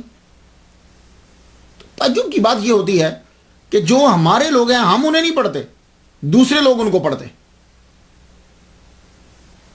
میں ریکمینڈ کروں گا آپ کو، آپ مثنوی شریف ضرور پڑھیے. ویسے کتابیں بھی لکھی لیکن کتابوں میں مناقب رومی، ریاض صاحب کی کتاب بڑی اچھی کتاب ہے، اسے ضرور پڑھیے. آپ کو معلوم ہوگا کہ مولانا کیا شے ہیں. مولانا روم جو ہیں اللہ اکبر جل شانہ، مثنوی شریف جب آپ کے دور میں پڑھی جاتی کچھ لوگ توجہ دیتے، کچھ لوگ توجہ نہیں دیتے. اور آپ کے سامنے جب مثنوی شریف پڑھی جائے، آپ خود پڑھ رہے ہیں تو بڑے دھیان سے پڑھا کریں. حسام الدین کہتے ہیں ایک دن مولانا روم سے کہنے لگے کہ جب مثنوی پڑھی جاتی ہے جو لوگ توجہ نہیں دیتے اور نفرت کرتے ہیں تو میں نے ان کو دیکھا ہے کہ آسمان سے فرشتے اترے ہیں، ان کے ہاتھ میں تلواریں ہیں، ان کے ایمان کی جڑوں کو کاٹ رہے ہیں. فرما لگے ہاں بالکل تو نے صحیح دیکھا ہے. جو مثنوی شریف سے نفرت کرتا ہے تو دھیان سے سنتا نہیں ہے، اس کا حال یہی ہوگا، اس کو گھسیٹ کر دوزخ میں داخل کر دیا جائے گا. تو اس لیے آپ اپنی زندگی کے اندر مثنوی شریف کہیں پڑھی جا رہی ہو تو دھیان سے سنا کریں، خود بھی پڑھیں اسے. آپ کی گفتگو میں نکھار آ جائے گا اور آپ خود فیل کریں گے کہ مجھے کچھ چیز حاصل ہوئی ہے. مولانا روم کا کردار صرف یہی نہیں ہے کہ وہ شاعر ہی تھے، وہ کردار بھی ان کا بڑا زبردست. شب بیداری ایسی چیزیں حاصل نہیں ہوتی، کچھ ہاتھ نہیں آتا بے آہ سحر گائی. مولانا روم جاگا کرتے تھے راتوں. ویسے تو سما کے اندر رات پوری گزر جاتی، لیکن جب آپ کبھی محفل میں بیٹھے ہوتے تو آپ کی وجہ سے دوسرے لوگ بھی جاگتے رہتے، لیکن آپ کو خیال آ جاتا یار یہ میری وجہ سے جاگیں گے، بیمار ہو جائیں گے. تو آپ کیا کرتے؟ یوں سمٹ کر دیوار کے ساتھ لگ جاتے. دیوار کے ساتھ لگ کے اپنے گھٹنے جو ہیں وہ بالکل یوں سینے کے پاس کرتے اور سر کو جھکا لیتے. دوسرے سمجھتے کہ سو گئے تو وہ بھی سو جاتے. جب وہ سو جاتے ایک دم سے آپ آنکھیں کھولتے اور کھڑے ہو کے پھر عبادت شروع کر دیتے. تو شب بیداری یہ بہت ضروری ہوتی ہے. تو آپ رات بھر آپ جاگتے. صائم الدہر اور قائم اللہ، روزہ آپ رکھتے 20-20 دن. بعض اوقات تو ایسا ہوتا کہ 20-20 دن گزر جاتے، 30-30 دن گزر جاتے، کچھ نہیں آپ کھاتے.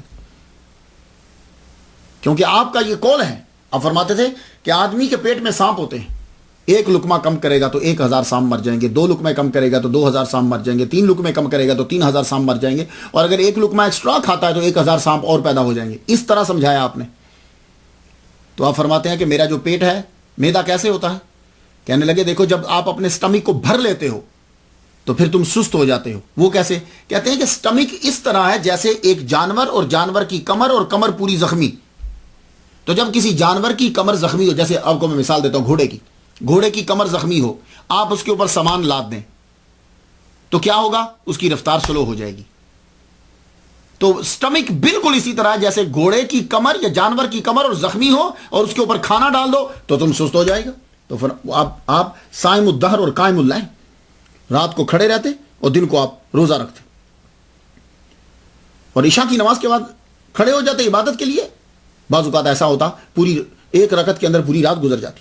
تو آپ خود کہا کرتے تھے بخدا خبر نہ دارم چو نماز می گزارم، کہ تمام شد رکوع کہ امام شد فلان. نماز کا پتہ ہی نہیں چلتا کہ رکوع پورا ہوا، امام کون ہے. عالم استغراق کے اندر یوں ہی رات گزر جاتی اور نماز چھوڑتے نہیں تھے. شدید سردی کے اندر بھی نماز پڑھتے، اور کبھی کبھی تو بلندی چھت کے اوپر چڑھ جاتے اور شدید سردی میں نماز پڑھتے. ایک دفعہ آپ نماز پڑھ رہے ہیں, آپ کی آنکھوں سے آنسو جاری ہیں, اور آنسو جو ہے اتنی سخت سردی تھی کہ آنسو آنکھ سے نکل کے داڑھی مبارک میں جب اٹکا تو سردی کی وجہ سے جم گیا. اللہ اکبر جل شانہ. زہد اور قناعت کتنی تھی. عمرہ آپ کو فتوحات میں, یہ جو اولیاء کرام کو نذرانہ دیا جاتا نا, آج کے دور میں ہم اس کے نذرانہ کہتے ہیں, وہ فتوحات کہا کرتے تھے, اسے وہ فتوحات کہتے ہیں. وہ فتوحات, وہ نذرانہ جو دیتے تھے آپ نہیں لیتے تھے, بانٹ دیا کرتے تھے. جب شیخ صلاح الدین جب تک زندہ تھے ان کے گھر میں بھیج دیا کرتے تھے, پھر اسام الدین کے گھر میں بھیج دیا کرتے تھے, تھوڑا سا کبھی رکھتے, اور جب کبھی گھر سے خبر آتی کہ گھر میں کچھ نہیں ہے تو بڑے خوش ہوتے, کہتے آج درویشی کی مہک آ رہی ہے. اللہ اکبر جل شانہ. اکثر آپ وجد میں رہتے, جب مثنوی شریف آپ لکھتے تھے اکثر وجد میں رہتے, جذب میں رہتے, بہت دور نکل جاتے, اور قوال جب گاتے آپ کپڑے اتار کے دے دیتے. آپ کا ایک مرید تھا, اس نے پورا صندوق تیار کیا ہوا تھا کپڑوں کا, جو ہی آپ اپنے کپڑے اتار کے دے دیتے, یعنی شرٹ اور ابا, تو وہ فوراً سے آپ کو قمیص پہنا دیتے. اور آپ کس طرح کی قمیص سلاتے تھے؟ جس کے سامنے سے بٹن کھلے رہے. کیوں؟ جب کوئی مانگنے کے لیے آئے تو اتارنے میں دقت نہ ہو, فوراً سے اتار کے اس کو دے دیتے. اللہ اکبر. اور آپ کی گزر بسر مولانا روم کی کیسے ہوتی؟ اوقاف سے آپ کو 15 دینار ملا کرتے تھے ماہوار, فتویٰ نویسی کے لیے آپ فتویٰ لکھ کے دیا کرتے تھے. عمرہ سے نہیں ملتے تھے, بہت کم ملتے تھے. ایک دفعہ ایک امیر آدمی مولانا روم کے پاس آیا, آ کے کہنے لگا حضور معذرت چاہتا ہوں, بڑا عرصہ ہو گیا آپ کا دیدار کرنے کے لیے نہیں آیا. تو معلوم ہے آپ نے کیا کہا؟ آپ نے فرمایا معذرت مت کرو, تمہارے آنے کی بنسبت تمہارے نہ آنے سے ہمیں زیادہ خوشی ہوتی ہے, تو معذرت کرنے کی ضرورت نہیں. اور آپ کیا سمجھتے ہیں کہ مولانا روم صرف مثنوی لکھتے تھے؟ کیا آپ نے واضح نصائح بند کر دیا تھے, تقریریں کرنی بند کر دی تھی؟ نہیں, وہ سلسلہ بالکل جاری و ساری تھا. جب آپ عالم استغراق سے باہر آتے تو پھر واضح نصیحت بھی کرتے, اور آپ سمجھاتے تھے. ایک دفعہ آپ تقریر فرما رہے ہیں, تقریر کر رہے ہیں کہ بوڑھے آپ کے سامنے بیٹھے ہوئے, ایک نوجوان آیا, وہ بوڑھے کے آگے آ کے بیٹھ گیا. آپ نے اپنے واز کو سٹاپ کیا, اسے سمجھانے لگے, کہنے لگے اٹھو, ان سے اٹھ کر پیچھے چلے جاؤ ان کے. پھر آپ نے ایک واقعہ سنایا, کہنے لگے مولا علی شیر خدا رضی اللہ تعالیٰ عنہ حضور صلی اللہ علیہ وسلم کے ظاہری دور کے اندر فجر کی نماز پڑھنے کے لیے گھر سے چلے, تو صحابہ کرام سنن گھر پڑھ کے چلتے تھے. سنن پڑھی, نماز کو ملنا تھا, گلی سے گزر رہے ہیں, آگے ایک یہودی جا رہا ہے. اب وہ بوڑھا ہے, آپ کا من چاہا کہ میں تیزی سے چلوں, لیکن کہا کہ بے ادبی ہوگی, بوڑھا ہے چاہے جس مذہب کا ہو. آپ آہستہ آہستہ چلنے لگے, اور وہ بوڑھا جب آگے گزر گیا, مسجد قریب آئی, آپ مڑ کے اندر گئے, تو اس وقت حضور صلی اللہ علیہ وسلم رکوع میں تھے. یہ مولانا روم سنا رہے ہیں, اس حضور رکوع میں تھے. تو رکوع اگر ختم ہو جاتا تو رکعت ختم ہو جاتی. اب رکعت مولا علی نے ملنی ہے, تو اللہ تعالیٰ نے جبریل علیہ السلام کو بھیجا کہ جاؤ, جا کر حضور صلی اللہ علیہ وسلم کی پشت پر ہاتھ رکھ دو, تاکہ رکوع کو طویل کر دے, تاکہ مولا علی رکوع کے ساتھ مل جائے, رکعت مل جائے.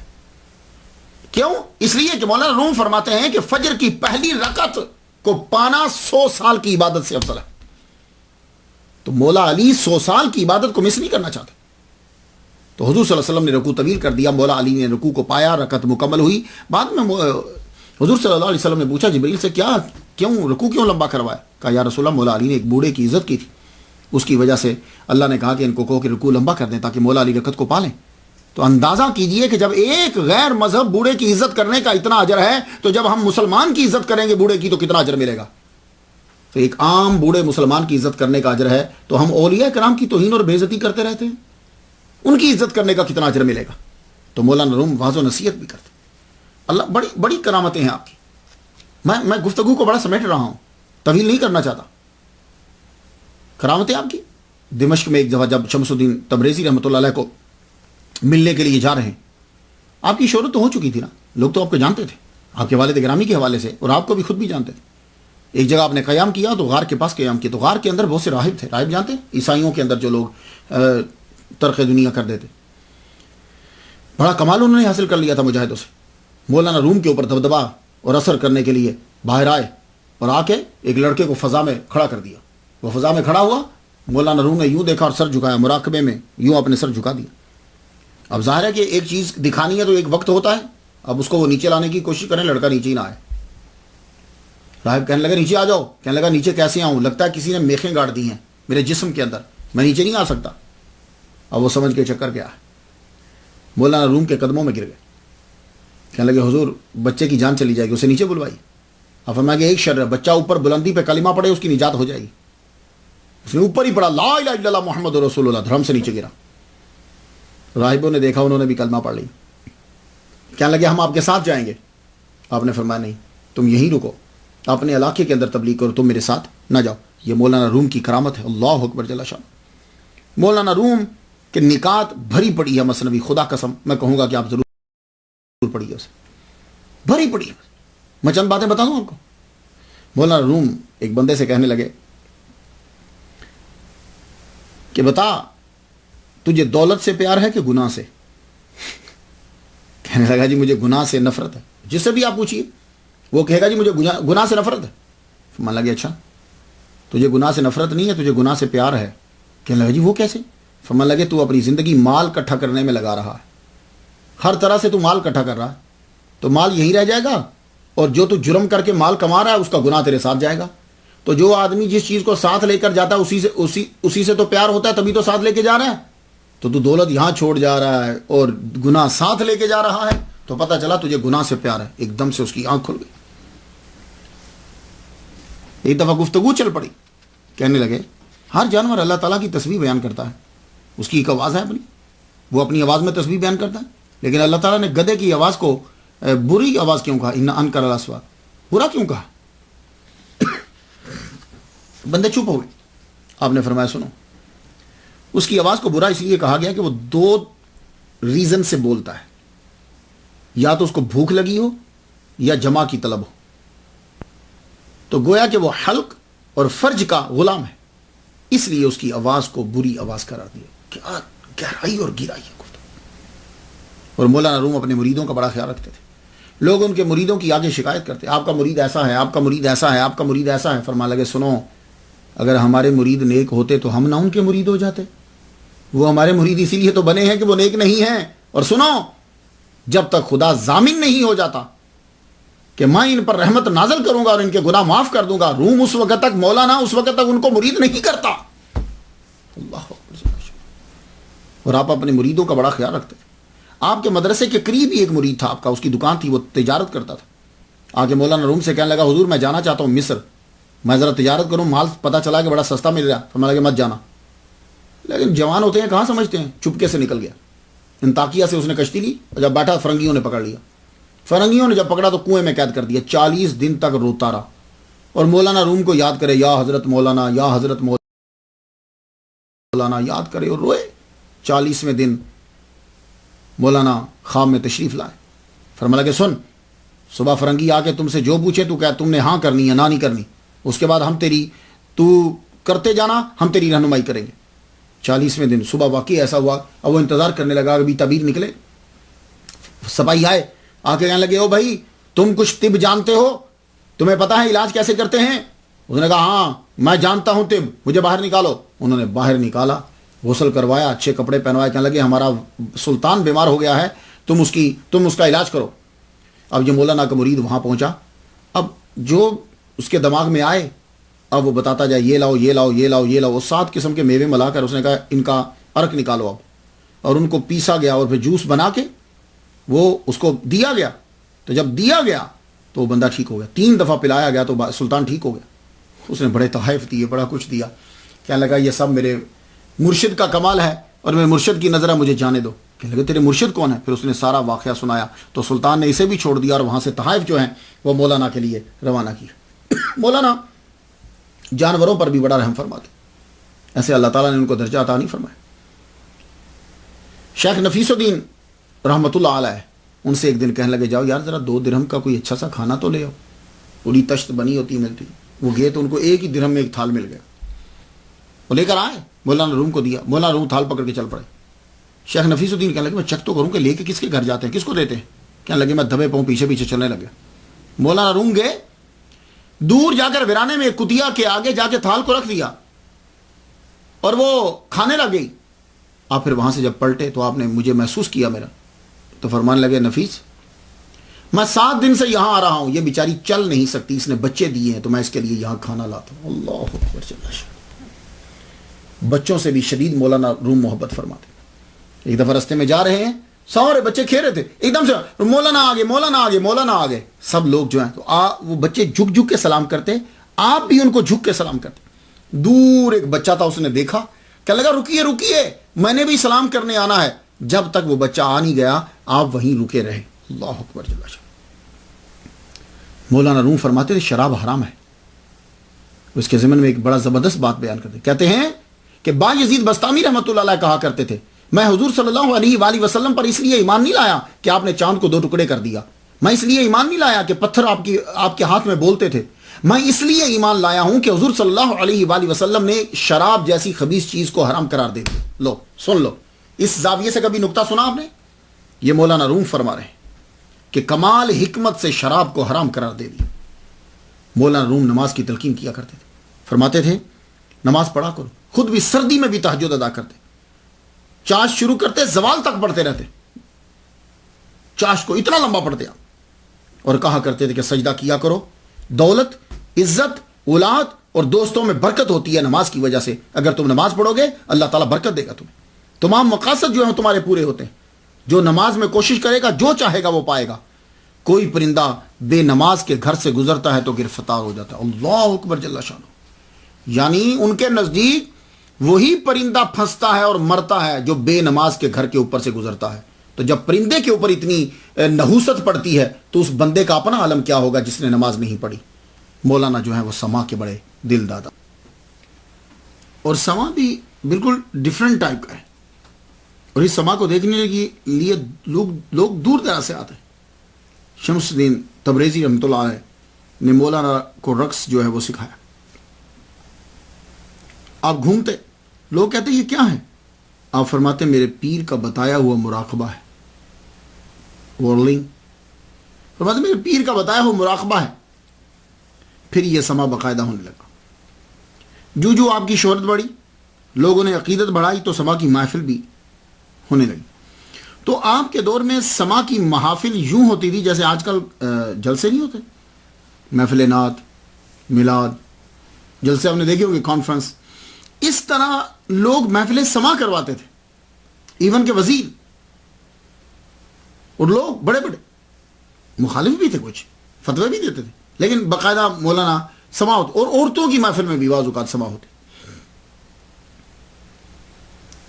مولانا روم خود بڑے علامہ تھے، مگر دوسرے تمام علماء نے سما کی حرمت کا فتویٰ دے دیا۔ سوموار اور جمعرات کو مدرسہ کے اندر سما ہوتا تھا۔ اللہ اکبر جل شانہ۔ قوال، ایک دفعہ قوال کو دیر ہو گئی، عشاء کا ٹائم ہے، تو آپ نے فرمایا اچھا نماز عشاء قضا ہو گئی، چلو نماز اشراق پڑھ لیتے۔ نماز آپ مکمل کرنے کے قریب تھے، قوال آ گئے، نماز پڑھی۔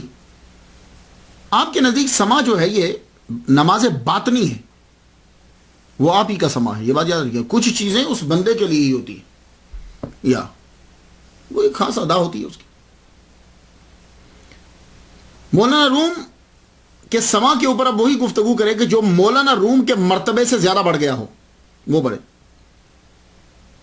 اور جب مولانا سما کی محفل سجاتے تھے تو بڑے بڑے اولیاء کرام اور بڑے بڑے علامہ بھی سما کے اندر ہوتے تھے، جن لوگوں نے انکار کیا، پھر جب انہوں نے دیکھا تو پھر انہوں نے بھی اختیار کیا اسے۔ شیخ فخر الدین عراقی رحمۃ اللہ علیہ، یہ داماد ہیں بہاؤالدین زکریا ملتانی رحمۃ اللہ علیہ کے، ایک دفعہ محفل میں آ گئے، سما شروع ہوا اور آپ وجد طاری ہوا، تو اسی محفل کے اندر اکمل الدین، بڑے زبردست طبیب ہیں، مولانا روم کے چاہنے والے یہ بھی تھے۔ شیخ فخر الدین عراقی رحمۃ اللہ کا آبا اور دستار گر پڑی، تو آپ کہنے لگے کہ یہ بڑے مرتبے پر فائز ہو سکتے ہیں اگر یہ مولانا روم کے قریب آ گئے۔ تو مولانا روم نے فرمایا ہاں، اگر یہ ہمارے پاس آئیں، ہم سے لپٹیں تو ہم ان کو عطا کر دیں گے۔ وہ آئے اور لپٹے، فرمایا جاؤ۔ تو پھر معین الدین پروانہ نے ان کے لیے ایک عظیم خانقاہ بنوائی، اور یہ شیخ فخر الدین عراقی رحمۃ اللہ علیہ مولانا روم کے وصال کے بعد آیا کرتے تھے، روتے تھے سما کے اندر، فرمایا کرتے تھے کہ کوئی ان کے مقام کو پہچان نہیں سکا۔ لو، مولانا کے ظاہری دور تک تو کئیوں کو چپ لگ گئی، فتویٰ نہیں دے سکتے تھے، لیکن جب آپ دنیا سے تشریف لے گئے تو پھر ساروں نے مل کر فتویٰ دے دی، اور اس کے اوپر سب کے سائن کروائے کہ سما جو ہے وہ یہ مولانا روم جس طریقے سے کرواتے ہیں یہ حرام ہے۔ جب اس کے اوپر سائن کروانے کے لیے قاضی القضات سراج الدین رحمۃ اللہ علیہ کے پاس لے کر آئے تو آپ نے سائن کرنے سے انکار کر دیا، آپ نے فرمایا نہیں، کیوں؟ انہوں نے سائن کیوں نہیں کیے؟ وجہ یہ ہے کہ جب یہ نئے آئے آ کر کونیا کے اندر قاضی القضات لگے. آپ کو پتا آدمی جب نیا آتا ہے اس کو اپنے علم پر بڑا فخر ہوتا ہے. انہوں نے مختلف کتابوں سے مشکل سوالات جو ہیں وہ نکالے اور کہا کہ صبح کے وقت جا کر میں مولانا روم سے پوچھوں گا, اور جب جواب نہیں دے پائیں گے تو بس پھر طلباء کے سامنے ان کی بے عزتی ہوگی. فجر کے وقت جب یہ اٹھے قاضی سراج الدین رحمۃ اللہ علیہ جب اٹھے فجر کے وقت تو کیا دیکھتے ہیں کہ مولانا روم آ رہے ہیں. یہ ایک دم سے ان کے پیچھے بھاگے مولانا روم غائب ہو گئے. یہ وضو کر کے جب بالا خانے پہ جانے لگے تو دیکھے مولانا روم بالا خانے سے نیچے اتر رہے. ہیبت طاری ہوگی ان کے اوپر. مولانا روم تو چلے گئے. قاضی سراج الدین جب اوپر گئے, اوپر جا کے دیکھتے ہیں کہ دیوار جو ہے جہاں یہ فجر کی نماز ادا کرتے تھے اس دیوار کے اوپر وہ سوالات بھی سارے لکھے ہوئے ہیں, ان کے جوابات بھی لکھے ہوئے ہیں اور ساتھ ان کے تشریح بھی لکھی ہوئی ہے. یہ جب دیکھا تو روتے ہوئے قاضی سراج الدین مولانا روم کے پیچھے بھاگے اور جا کے مدرسہ میں معافی مانگی. یہ وجہ تھی کہ انہوں نے ان کے خلاف فتویٰ نہیں دیا تھا. وہ جانتے تھے کہ مولانا روم کس مقام پر فائز ہے.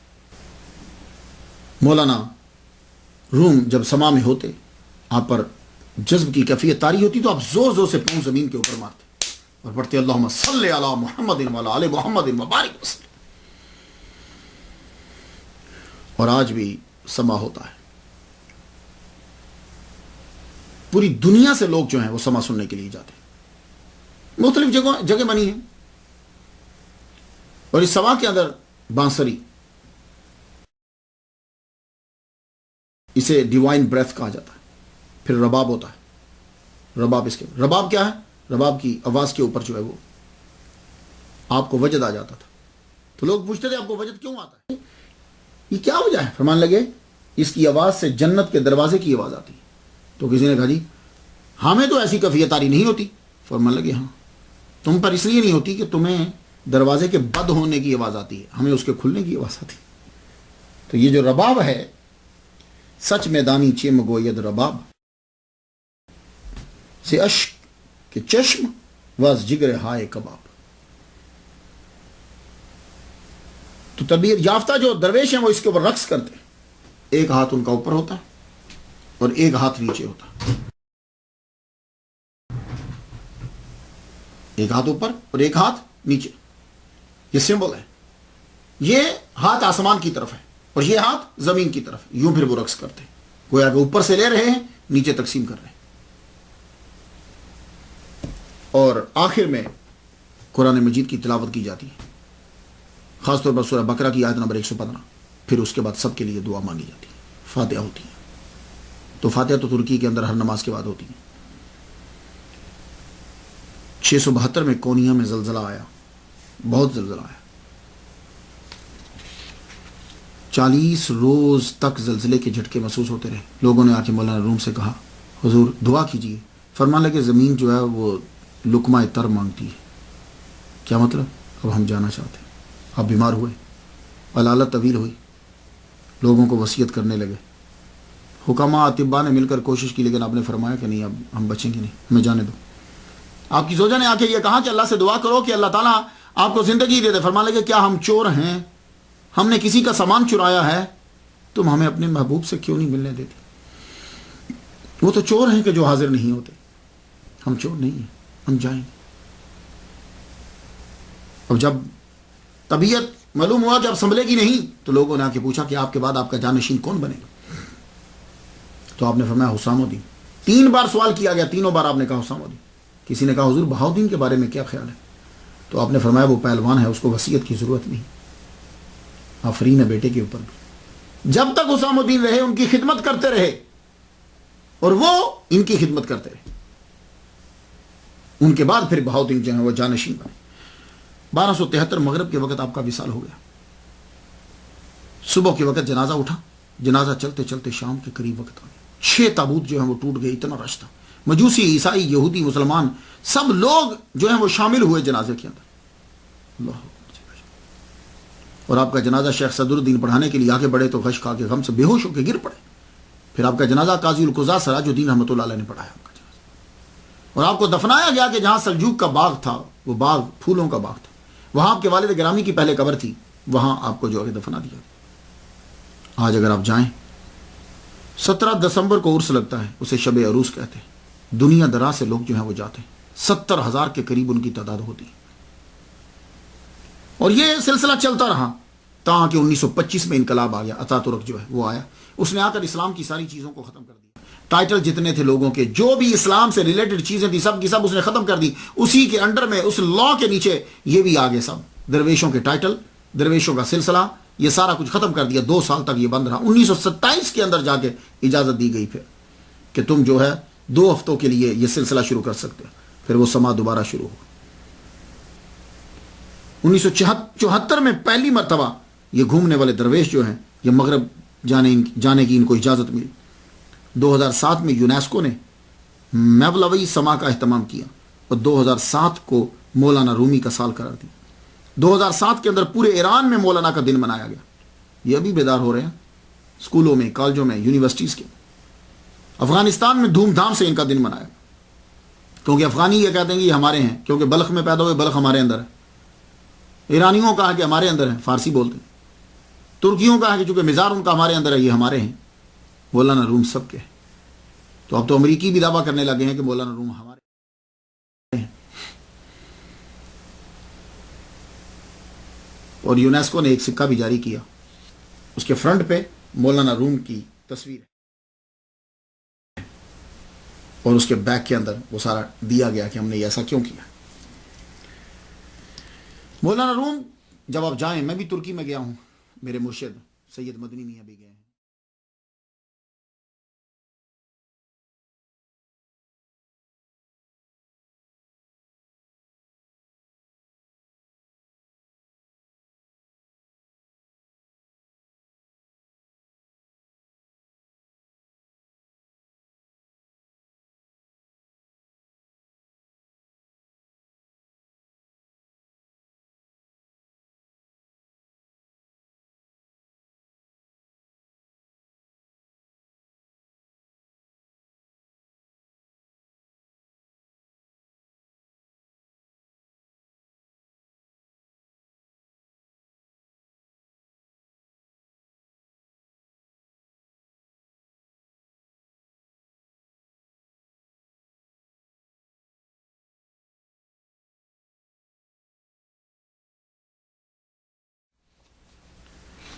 تو وہاں جب آپ جائیں گے, داخل ہوتے ساری آپ کو سب سے پہلے یا حضرت مولانا آپ کو دروازے کے اوپر نظر آئے گا. اس کے بعد آپ اندر مزار میں داخل ہوں تو آپ کو بانسری کی آواز جو ہے وہ فلوٹ وہ بجتا ہوا, اس کی آواز مسلسل اندر جاتی ہے. 55 قبریں ہیں وہاں. سب سے بڑی قبر جو ہے وہ مولانا روم کی, سب سے بڑی قبر. اور جب آپ قبر سامنے کھڑے ہو کے قبر کو دیکھیں گے تو آپ کو یا حضرت مولانا, آپ کے ابا اور آپ کے بیٹے کا نام سامنے تختیوں کے اوپر نظر آئے گا. اس کے ساتھ بہت ساری چیزیں ہیں. میوزیم ہے, اس میں چاندی کی چابی ہیں, چٹائیاں آپ کو نظر آئیں گی جو استعمال کرتے تھے مولانا روم. آپ کو ٹوپیاں نظر آئیں گی جو مولانا روم استعمال کرتے تھے اور بعد میں ان کے درویش جو ہیں وہ استعمال کرتے تھے. مولانا روم جو جبہ استعمال کرتے تھے وہ جبہ وہاں نظر آئے گا. وہ قدیم قرآن مجید کے جو نسخے ہیں وہ آپ کو وہاں نظر آئیں گے. حسن شیرازی کے ہاتھ کی لکھی ہوئی مثنوی وہ آپ کو, اور بھی بڑی ساری چیزیں ہیں وہاں. درویش ان کی بھی چیزیں پڑی ہوئی ہیں, وہ باقاعدہ اسٹیچو بنائے گئے ہیں. ان کی موومنٹ, ان کا سیکھنا وہ وہاں آپ کو نظر آئے گا. تو کبھی ضرور جائیے گا وہاں. مولانا روم نے یہ کہا تھا کہ میری قبر بلند بنائی جائے, اس لیے قبر ان کی بڑی بنائی گئی. اور مولانا روم کہتے ہیں جو اعتقاد اور یقین کے ساتھ میری قبر پر آئے گا, پہلے وہ نفل پڑھے, پھر آگے فاتحہ پڑھے, جو اللہ سے دعا مانگے گا اللہ تعالیٰ اس کی دعا کو قبول کر لے گا. تو اس لیے ضرور جائیے گا. میں گیا تھا, مجھے بڑا شوق تھا حضرت ابو ایوب انصاری رضی اللہ تعالیٰ عنہ کی قبر پر جانے کا. تو میں بھی ترکی میں گیا ہوں, آپ بھی ضرور جائیے گا. سب کے سب. اب ذرا تھوڑی سی بات, مولانا روم نے بہت سا ورثہ چھوڑا ہے. دیوان شمس کے نام سے ایک ضخیم مجموعہ اشعار ہے. آپ کے خطوط و فرامین کا مجموعہ ہے جو آپ نے وزیر سلطنت معین الدین پروانہ کے نام لکھے تھے. انہیں آپ کے صاحبزادہ بہاؤدین نے جمع کیا. آپ کی شورافاق مثنوی اس میں تقریباً 26,000 کے قریب اشعار ہیں, بعض نے کہا 25,577 ہے. آپ کی ایک کتاب مجالس سما ہے, اس میں خطابات ہیں. ایک اور کتاب ہے مجموعہ خطوط رومی, اس میں 144 خطوط ہیں آپ کے. اللہ اکبر جل شان.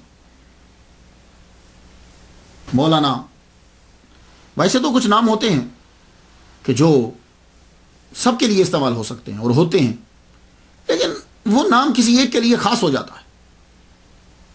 ہمارے انڈیا کے اندر آپ کو مولانا کہا جاتا ہے, پاکستان میں اور انڈیا میں.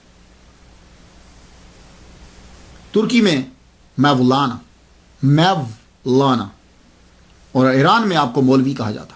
یہ مولانا بڑا اچھا لفظ ہے. قرآن مجید کے اندر 18 مرتبہ آیا ہے ضمائر کے ساتھ اور بغیر ضمیر کے. یہ مولانا اللہ تعالیٰ کا نام ہے. انت مولانا فانصرنا علی القوم الکافرین. لیکن ہمارے ہاں مولانا اسے کہا جاتا ہے کہ جو امام مسجد ہے اسے مولانا کہتے ہیں. لیکن تعجب ہے آج تک مشکل کشا پر تو اعتراض ٹھہرا، داتا پر تو اعتراض ہوا، مولانا پر اعتراض آج تک نہیں ہوا کہ مولانا تو اللہ کا نام ہے، پھر یہ 1500 تنخواہ لینے والا مولانا کیسے ہو سکتا ہے؟